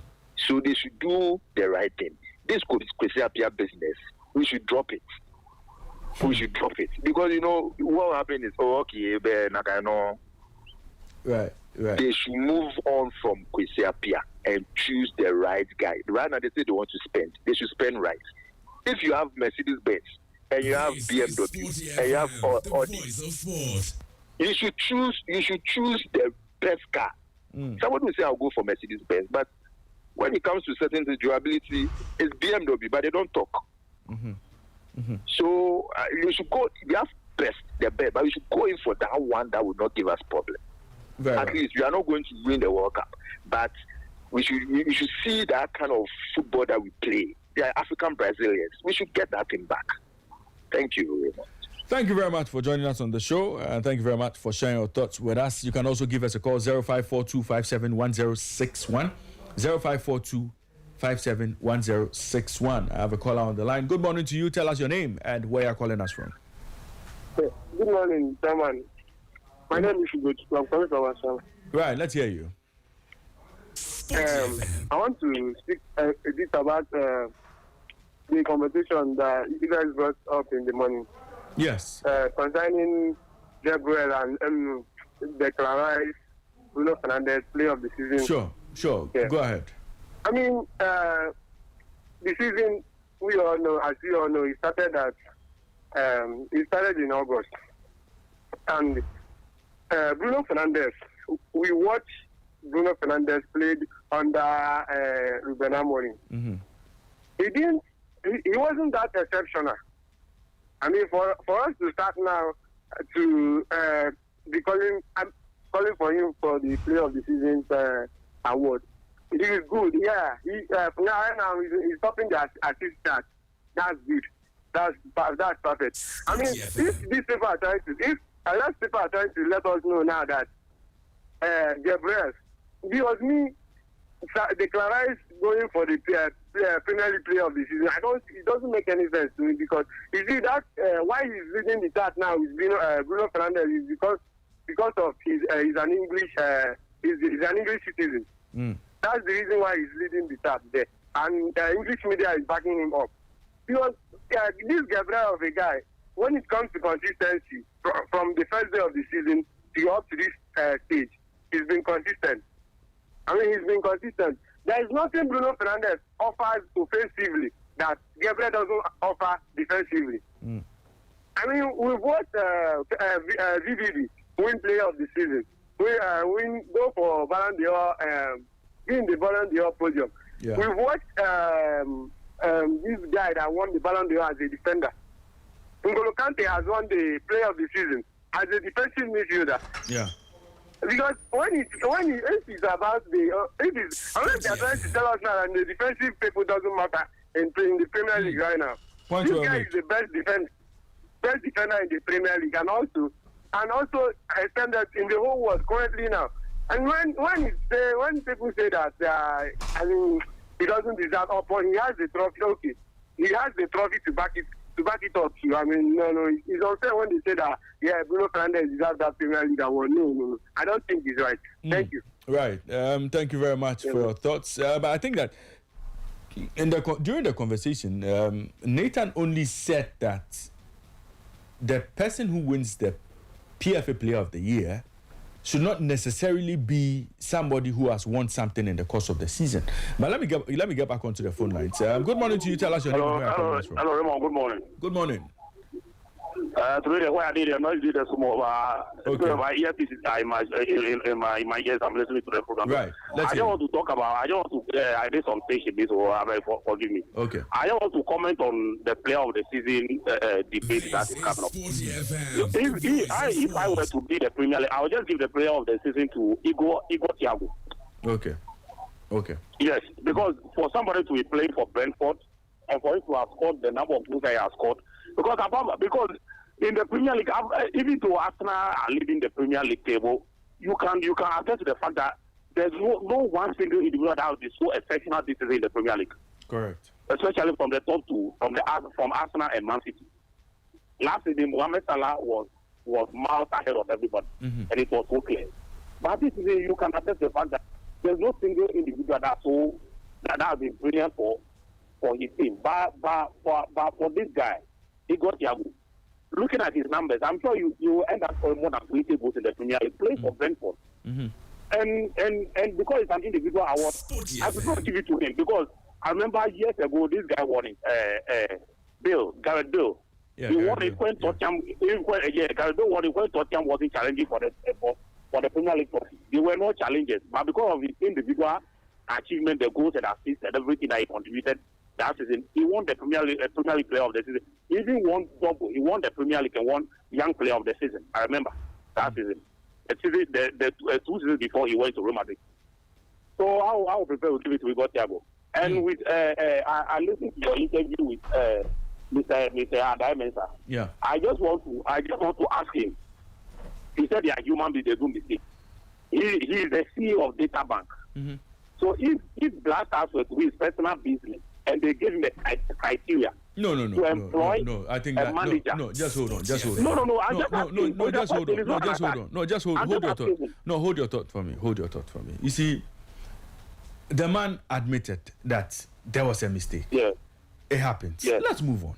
Okay, let's move on this. It's not. He didn't take that decision single-handedly. A group was tasked to find the new coach. So even if you opposed the decision, majority obviously will carry the day. Okay, so please let's So let's leave it there. Okay. If that's it, fine. Because we end up going back and forth with this Ecuador issue, and you and I, you're one of the who have objected to the appointment of Ecuador. Absolutely. Yes. And so once he's moved on, I think let's let sleeping dogs lie. If that's what they say. Right? I like the way he admitted. Not everybody will admit to his fault. There's some people so argue it out and trying to prove a point. But I like his honesty. He's also a Liverpool fan like me, so I like his honesty. Just that the hammer has already been done. That's what I'm talking about. That's right. Thank you very much for joining us on the show this morning. And well, it's interesting, Well, we've been talking about Hohoe United and their withdrawal from the Ghana Premier League, and also getting into World Cup matches. The Black Stars are looking for a new coach. Good morning to you. Tell us your name and where you're calling us from. My name is Collins. Collins, let's hear you. With regards to the player of the season, the person who just scored was talking about Igor Thiago. But I live forgetting that Brian Brumo last didn't score goals for Brentford, but it was not even mentioned for the player of the season. So in person, I feel Bruno deserves it, and that's my point. Thank you. Hello, can you hear me? Okay, I think I lost that call there. You can call me back, Collins. Good morning to you. Tell us your name and where you're calling us from. Sporty FM. Good morning. My name is Samuel, calling from Verifa. Samuel, let's hear you. Please, I would like to make a little comment about what Otto made the last time about you don't have a right back. Sure. The system now, a Black Star player doesn't have a right back. See, if they assign the team in such a way that some of our players play in Asia, in Africa doesn't get called up. And there is this one player who plays one entry. It's very good right back. I don't know him, but when Otto Addo made that comment, I went online to get a page. And I realized this guy is a very, very good right back. Why don't we give those guys a little chance? always going for one way players, then at a time, then you have shots like that. Look at Caleb. When you look at he plays football in Netherlands. He's a midfielder, a very, very good midfielder. But I don't know. And secondly, about Hohoe United. I think the man I said before, the one who works at the data bank something, he has said it all. When you are punishing some clubs, you need to punish some clubs in such a way that the smaller clubs don't feel the heat.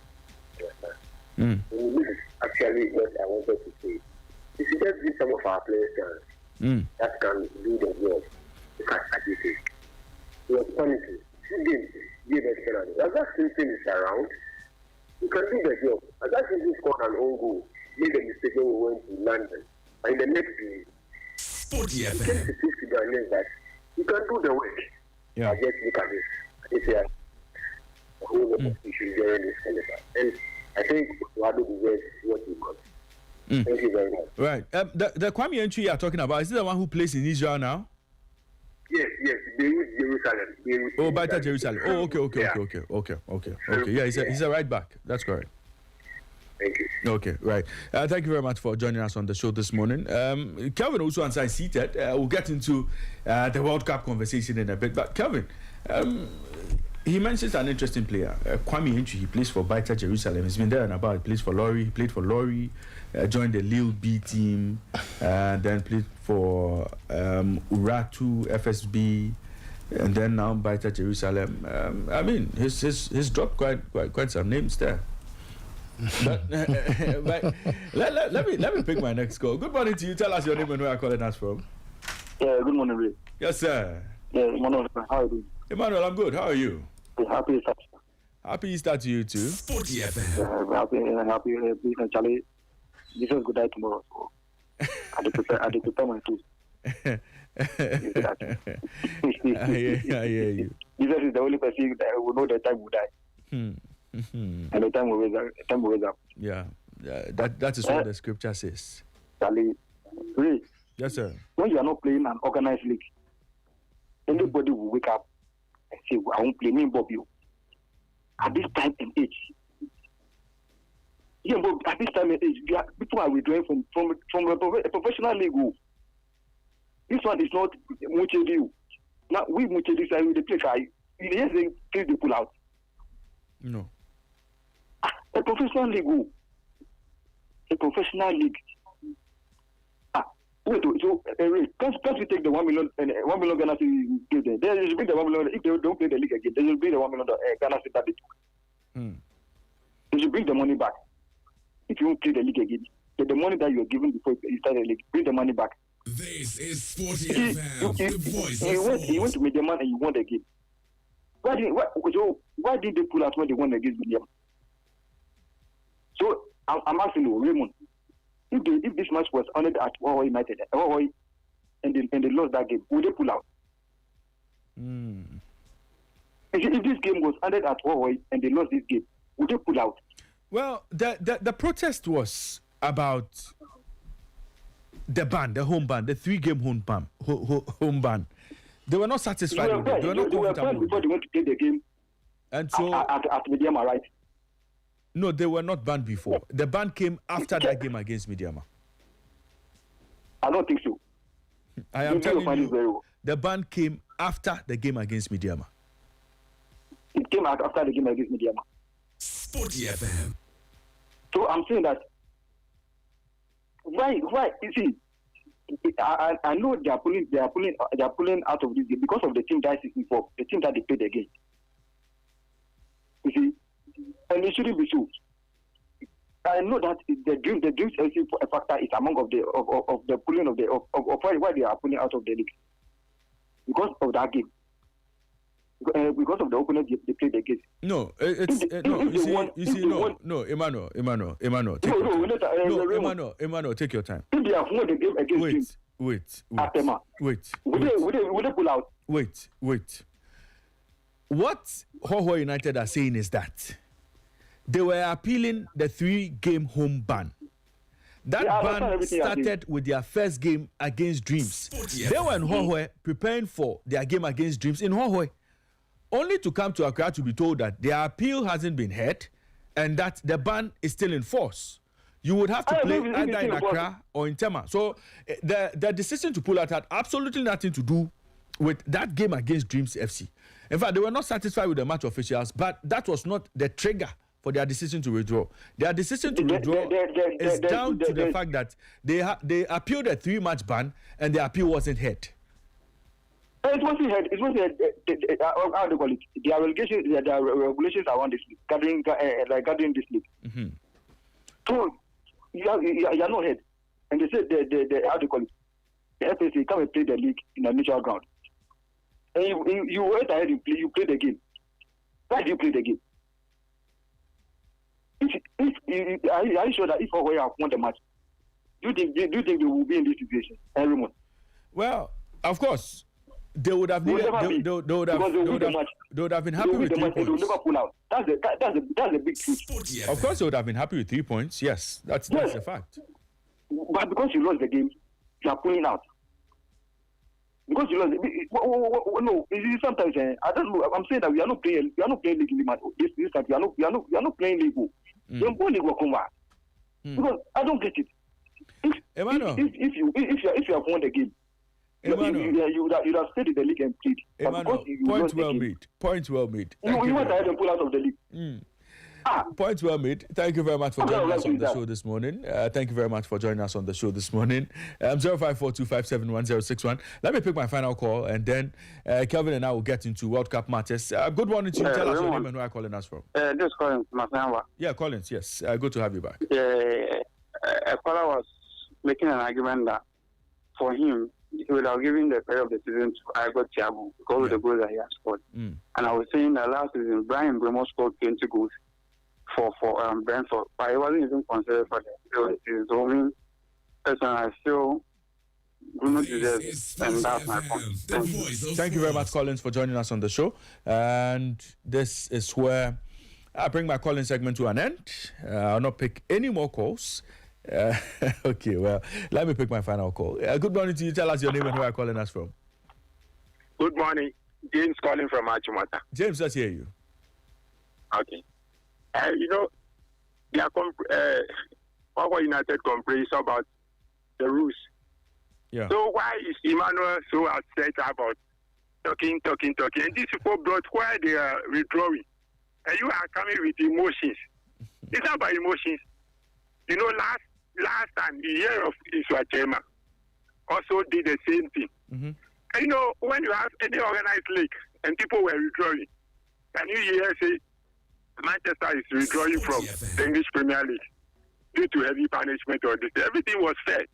And now you just come with emotions, talk, blah, blah, blah. No, Sporty FM is about education and what. That's why you listen to radio. You don't just come with emotions and just talk anyhow. No. In your malog and the ground. Hohoe United, in your malog and your grenade. I've been in Akpe for joining us on the show. Thank you very much for joining us on the show this morning. Emmanuel, he said he didn't say it.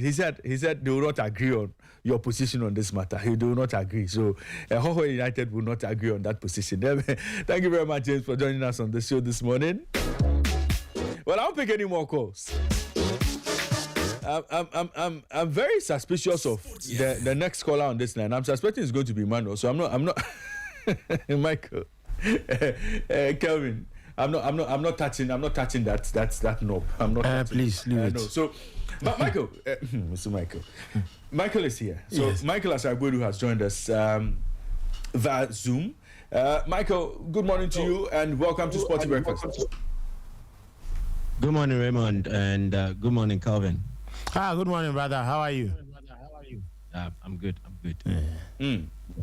Well, Michael, you've been following the developments with Hohoe United and everything that's happened over the last 24 hours. Yeah. What do you make of all of this? And we've been told this morning that an official communication has been sent to the Ghana Football Association. Now, where does this leave Hohoe United, if the Ghana Football Association is supposed to accept their withdrawal, what next? What happens to them? And tell us what you make of everything that's happened with regards to this decision over the last 24 hours. Well, I think we spoke earlier when the decision was communicated by the GFA regarding banning Hohoe United, and I think there was a fine as well for the club and some officials for allegedly assaulting or throwing objects onto the field in their game against Vision FC, and it was aimed at the match officials. So they will qualify it as they put the safety of the match officials in jeopardy. The FA sat on it using this disciplinary committee, and then they applied the laws, which was to sanction Hohoe United accordingly. But again, as per the processes allowed by the GFA's judicial bodies, Hohoe United decided to file an appeal and also file for a stay of execution. And that is where the bone of contention is. They claim that they've not had any official communication, or there's not been any official correspondence between them and the GFA regarding the state This is Sporty FM, the voice of sports. And then also they've not heard anything regarding the appeal that they filed. And as such, they suspect that they've not been dealt with fairly. We are yet to hear the account of the FA regarding this, but I believe that the FA has outlined the various processes a club needs to follow when they have to resolve disputes or issues of this nature.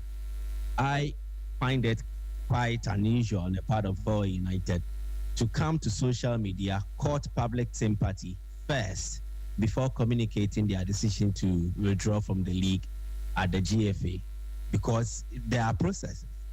If you activate one, it does not go in your favor.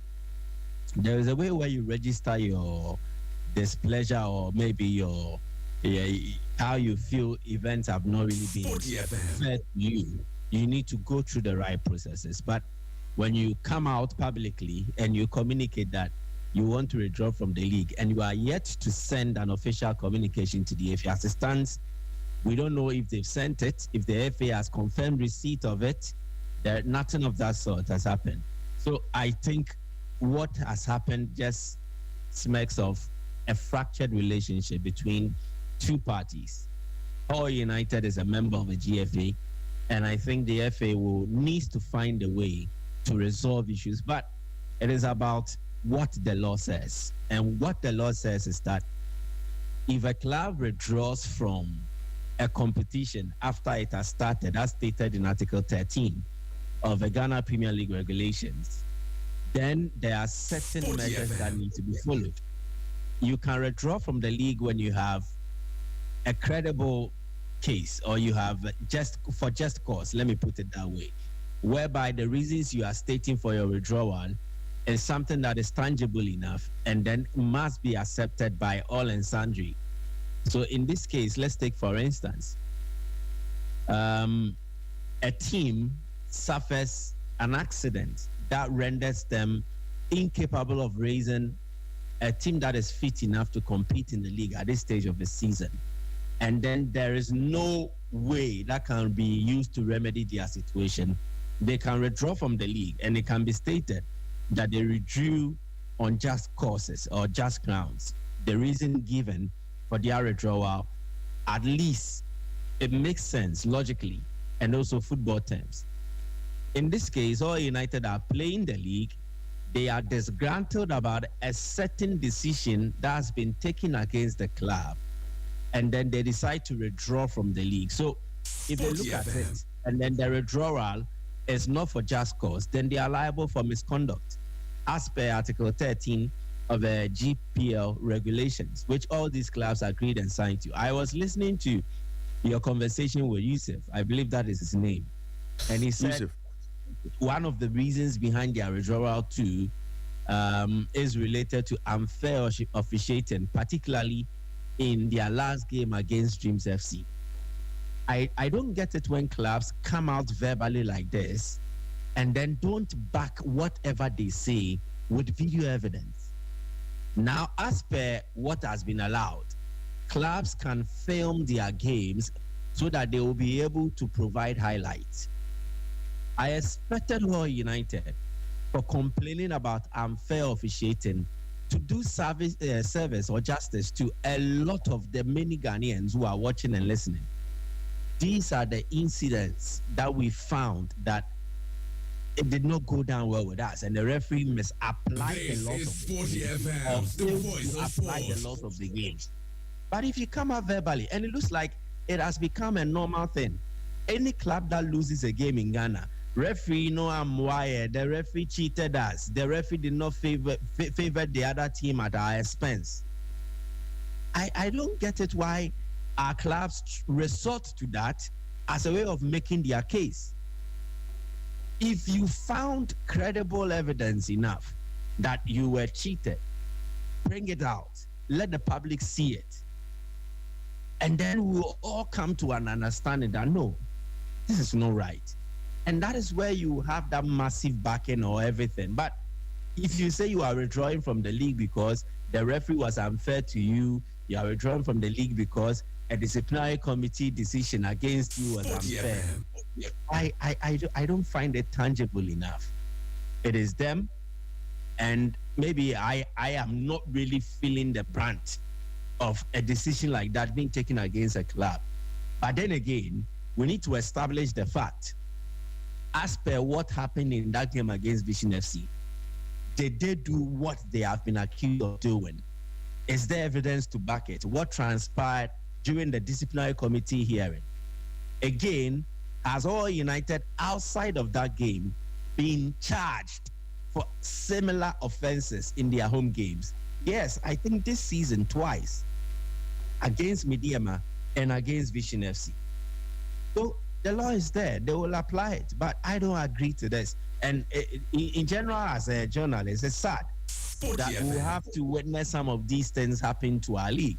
In the space of 2 seasons, clubs will withdraw from the league because they feel how they've been treated is very unfair, and then they expected fair treatment on the part of the GFA. The GFA will need to look at it critically, how it deals with clubs, and why some will have to take this stance or take this decision, which does not really augur well for the image of our league, which we are trying to build this reputation and then integrity. So the FA will need to look at that. 2, the clubs will need to better inform themselves on how to go about some of these things and know how to act. It is best for all of us, so it saves us the halabala, because at the end of the day, if Hohoe United did not believe in the football system, then they will not even play to qualify to play in the same football system. Is it that if it does not work well for you, then you feel the system is against you, and as such you take a decision which you feel is right in your eyes? Because the moment you sign up to become a member of an association, you definitely know the rules of engagement, what is required of you as a member, what you need to do. So if you withdraw from a league, then there are processes to it.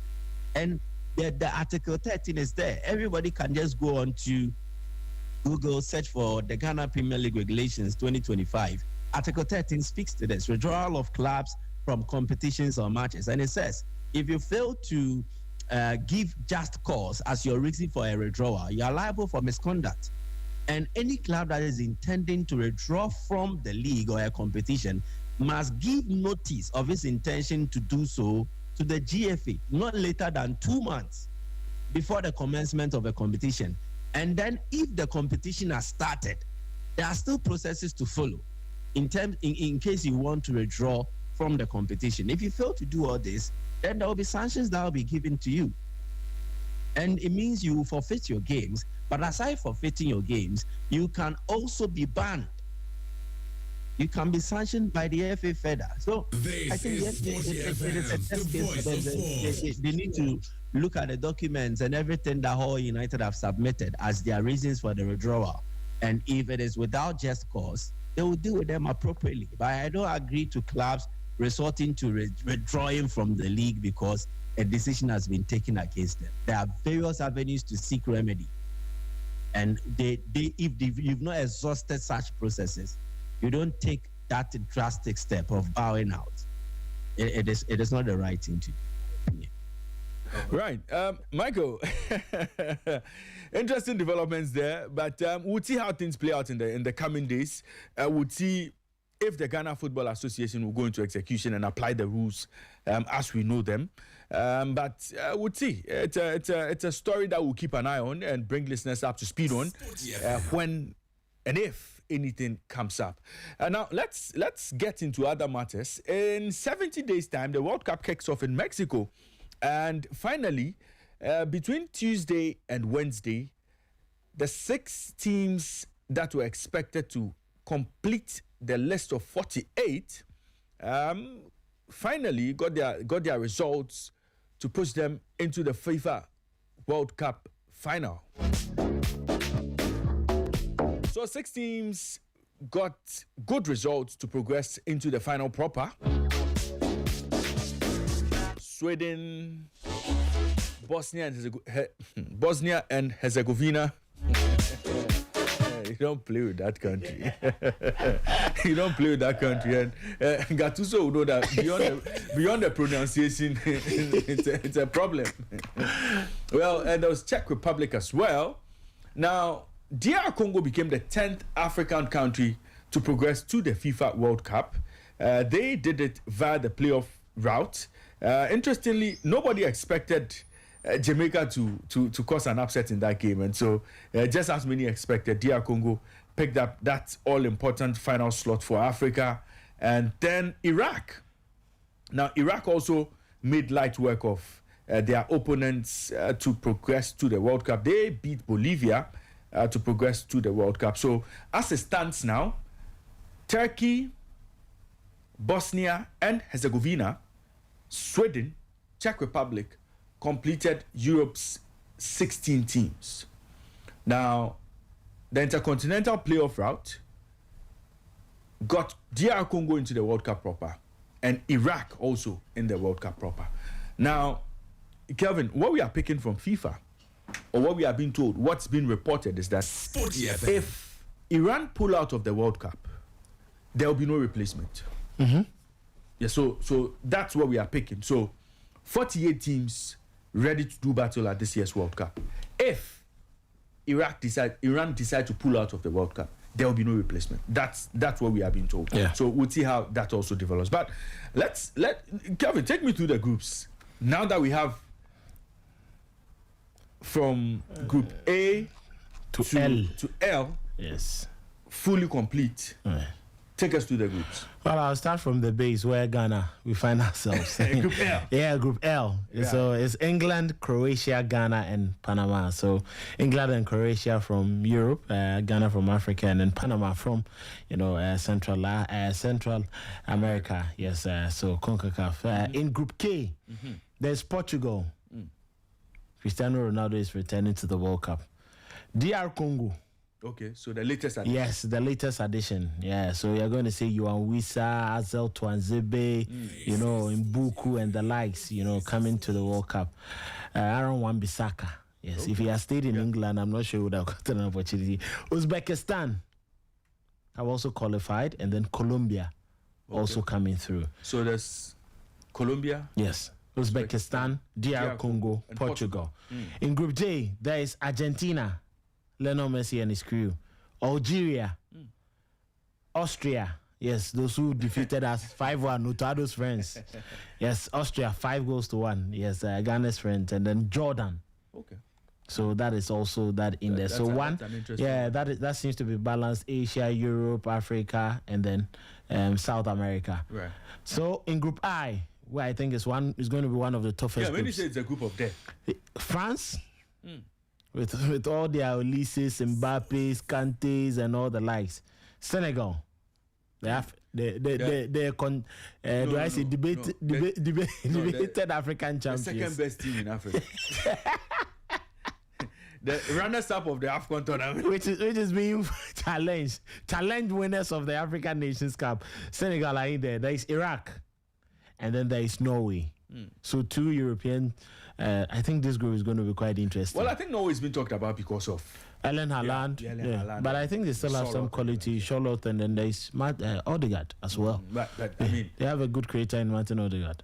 I don't think Norway. Maybe at the red they have. I don't think Norway. All they need is one win. They can defeat Iraq and then get a draw against Senegal. Iraq looked good against Bolivia. It's Bolivia they met.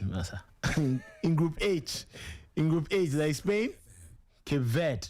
For the first time, Cape Verde playing at the World Cup. They have Spain. Cape Verde could be a bloodbath.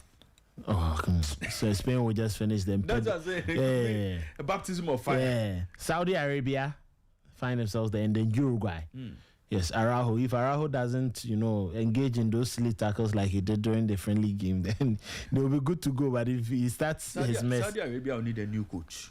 Yes, they will need a new coach, and they are looking at Walid. Yeah, so let's see. Yeah, Walid should do a good job for them. So they should sack Renat You want Renat to drop there? Okay, we are waiting for that. That's a good idea. In Group F, there is Netherlands. Virgil van Dijk leading Netherlands. Japan, Karu Mitoma. Yes, they beat England. They beat England 1-0. And they beat the Black Stars. And Tuchel is finding worries. Yes, they beat the Black Stars. Very good, team. Sweden, Victor Gyökeres, Isak. Thankfully, he didn't help Sweden to qualify. Gyökeres did, but he's going to get well, and then he's going to play the World Cup. Sneaked into the World Cup. Yeah, they sneaked in, but that was quite good. And then Tunisia. Okay. Yes, the African haram ballers. I think Tunisia would not make it out of this group. They might easily be the whipping boys in this one. Well, they could be haram ball specialists. Let's wait and see. They go and play haram ball, get 3 points and qualify. You never know. Yeah, in Group E, there is Germany, Curaçao. Curaçao were whipped. Yeah, recently. Yeah. So they are going to add to the numbers. Germany, Cote d'Ivoire. Cote d'Ivoire, they have a very, very good team. Cote d'Ivoire look at the game Germany played against Ghana and say, well, these guys are... Oh, they can finish Germany. Yeah, I think they can beat Germany. Don't look at and then there is Ecuador in that group. So that group is also interesting. Ecuador look very good. Yeah, that group is also interesting. But, Germans will come to the tournament and, never know. One or two things. Tony Cruz said they need a tweak. Put Kimmich in midfield and you could be good to go. So let's wait and Kelvin, see. Yeah. I think Germany's problem is not the players. The players, they don't have quality. I think the coaching is a problem. Coaching, but I think Nagelsmann coaches was thrown into this job. They've sacked coaches. Hansi Flick could not even survive there. Nagelsmann was thrown into this job too early. Well, who should have taken over? Hansi Flick took the job and he couldn't deliver. See, the moment Jurgen Klopp became available, they should have found a way to get him to coach the German national. No, maybe after Nagelsmann, it's not happening. Maybe after the World Cup, he takes it up, just like Zidane is waiting for Deschamps to finish the World Cup. And then in Group D, where the giant hosts USA find themselves there, Paraguay. USA will win this group. USA with Pochettino. USA, Paraguay, Australia, and then Turkey. USA, Paraguay, Australia, Turkey. It's a group that USA should be able to progress out. No, Charlie, it will be quite difficult though. Australia are not bad like that. Turkey, Paraguay, well, but it's a group they can get through. They should go to round of. Yes. Brazil in Group C.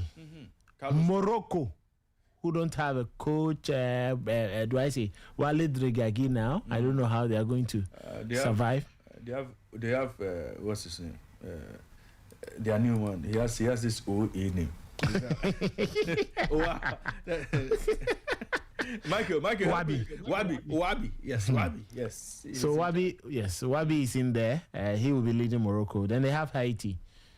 They should be hoping boys in this group, and then Scotland. Okay. Scotland. So Steve Clark and his men have Brazil, Morocco, and Haiti too. Pick 3 points from Haiti and then figure out. Yeah. So in Group B, there is Canada. There is Bosnia and Herzegovina. There is Qatar, and then there is Switzerland. I think Switzerland will walk through this. Yeah, but it's an okay group. Yeah, they should be able to walk through this. So Canada and the rest would have to find their way out. Maybe Qatar will struggle, but I think Bosnia and Canada could join Switzerland to go through. Yeah. And then the first group, Group A, where Mexico find themselves. The Republic of South Africa, the Bafana, South Korea, and then Czechia. So South Africa have a lot to deal with. It's a very tricky group. They have a lot to deal with from this particular group. So these are the groups. Yes, L, 12 groups. 12 groups, A to L or L to A. So the set of 48 is complete. The set of 48 is complete. Michael, set of 48 complete. Did any team in Europe surprise you? I mean, of course there would be one, but which teams disappointed you in the qualifiers, in the final round of qualifiers? And what do you make of the new parents, the new groups as it looks? I think in Europe, if there were surprises, one would be Italy, also Denmark as well. They were highly fancied to qualify at the expense of Czechia. Czechia football has not been the best, and they hadn't been to major tournaments in quite some time, particularly the World Cup. The last time they participated was like 20 years ago in 2006, when they were housed in the same group with Ghana, Italy, and then the US of A. They are responsible for us scoring our first goal at the World Cup when Asamajan scored after just 2 minutes into our game against them. And then again, they did not really crown themselves in glory. At that time, they occupied a respectable position on the FIFA World Ranking, but they were cut to shreds after winning their first game 3-0. Their subsequent games ended in defeat, and they were kicked out of the competition. Since then, they hadn't been to the world stage. And looking at the state of where their national team is now, Denmark were highly fancied to qualify at the expense, but you would have to give it to the Czechia people. They tapped into the energy provided by the fans at the stadium, and I think the advantage of playing at home also helped them. If this game had been played at a neutral venue, maybe the dynamics around it would have been different, but the Czechia team were spurred on by their fans. They inspired them, they pushed them to go beyond what they could offer, and twice taking the lead against Denmark clawing back. I was so much disappointed then that with all the fight that Denmark put up, they executed their penalty shootout in that manner. It was so poor. It wasn't like Czech had a better strategy. Their goalkeeper was making save after save.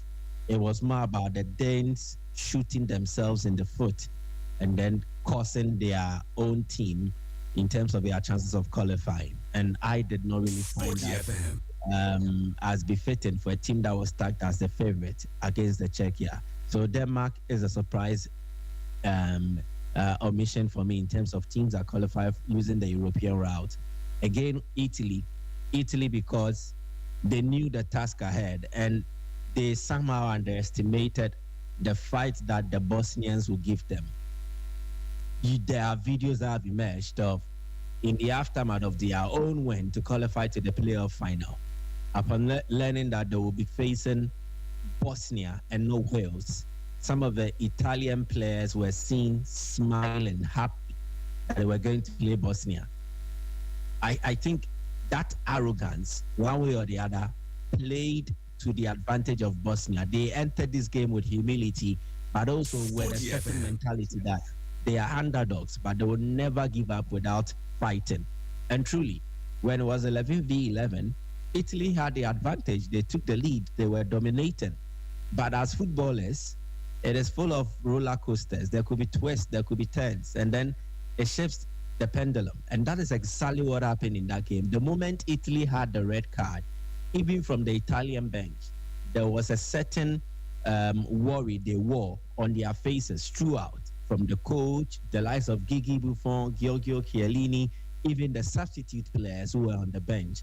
They knew that the task was going to be difficult. Even when they rode their luck and they still held on to that solitary lead, there was always going to be that point where Bosnia were going to equalize. And it wasn't surprising that it came in the closing stages of the game. Bosnia put up a solid fight, took it to the Italians. They used the advantage that they were offered, playing at home, playing with a numerical advantage, and then they pushed this game all the way to the shootout. Once again, you would have to look at the Italian players and the character that they ooze. You compare to Italian squads of old, and this is a different situation altogether.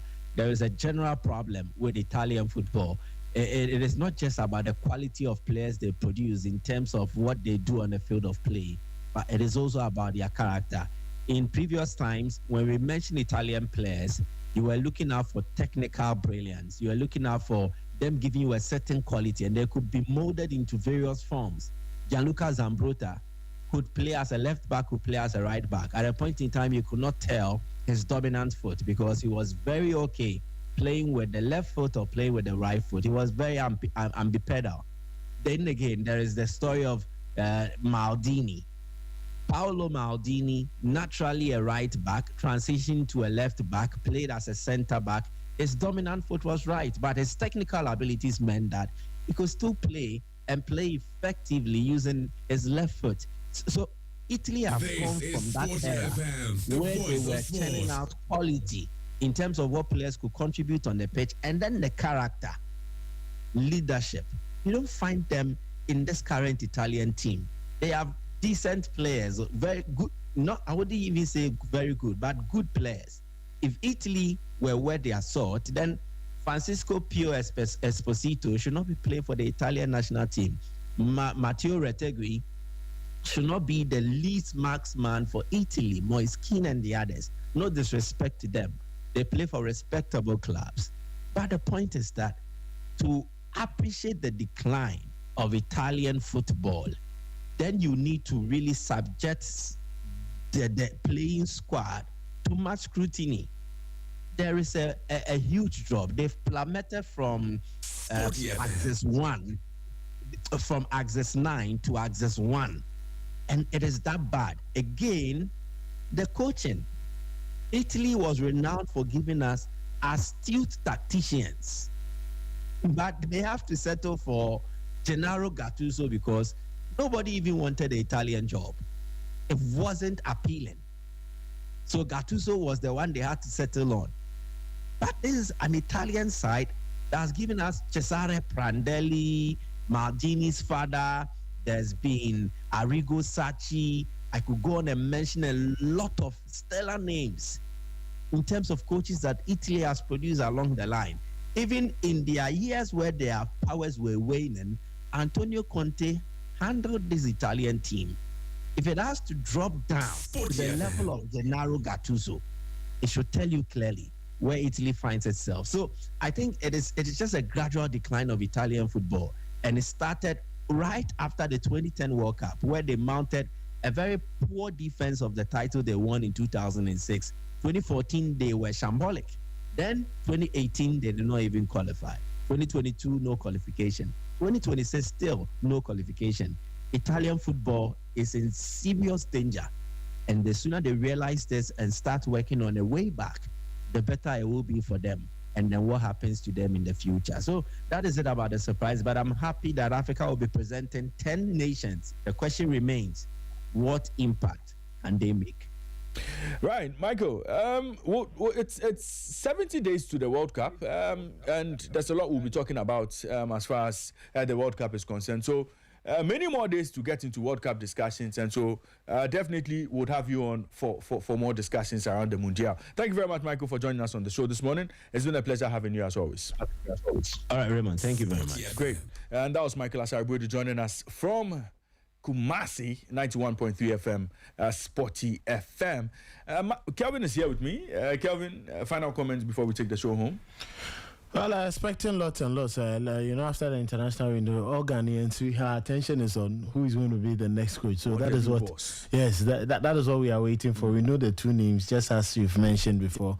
Hervé Renard, Kwesi Appiah in the lead. Yes, if nothing changes, one of them would become the next Ghana coach. And I think it will be quite decent, and better than what they are. Definitely an upgrade of what we had. And I just hope that they will clear most of the technical team members, and then we have fresh faces, because I think from a lot of familiarity with the current team and then poor performances, will breed content going forward. And I think they did not even orient the players well to understand the magnitude of the task ahead. That case of Abunzubai and the likes, they should just, there's one thing playing for the national team, one thing playing for a club side, and one thing when you need to, understand where you are, where you need to go, and how to act properly. So, may God help us to find a good manager and go to the World Cup and perform. Yeah. Right. The hunt is on for the new head coach of the senior national team, the Black Stars. We would be keeping an eye on the developments and would make sure we bring listeners up to speed on who would potentially wear the crown as the new head coach of the senior national team at this year's World Cup. Well, this all time would allow us on today's edition of Sporty Breakfast. My name is Raymond Yamado. I started the show with Nathan Kwao, who will be joining us in the next 10 minutes with Inside French Football. So at 10:05, we bring you Inside French Football. Nathan Kwao will bring you all the news you need from French football. From the world of French football, he has lots and lots of updates for you. And at 12 o'clock, we bring you the news. At 12:30, we bring you Sporty Plug with Nana Kwame Labi and the rest of the team. At 4 p.m., we bring you the Sporty Drive with Fifi Banton. The Dynamite will be in action from 4 p.m. to 7 p.m. And then at 7, we bring you European Nights with Kosi Fiaka and the rest of the crew. At 10, we bring you our NBA and NFL show, Ball Up Top. In between time, lots of sporty stories, lots of podcasts, and lots of programs for you that you would enjoy. A big thank you to the entire production team, Immortal Ejakwa Champion, Yusuf Desaja, Isa Fidelis and J, Angela Mensah, Abigail Senasosu, Emmanuel Ayamga, Kelvin Ozuanta, our team lead Gary Al Smith providing all the support. And to the entire technical team led by Biggie, providing all the technical support on the show. Biggie, Yeyo, Trish, Douglas, Jonathan. A big thank you to you for your support. This has been another interesting edition of Ghana's #1 sports morning show, Sporty Breakfast. God willing, we'll be back again tomorrow at 6 a.m. Keep listening to Sporty 106.1 FM in Accra, 102.5 in Takoradi, and 91.3 FM in Kumasi. Sporty FM, we are the voice of sport.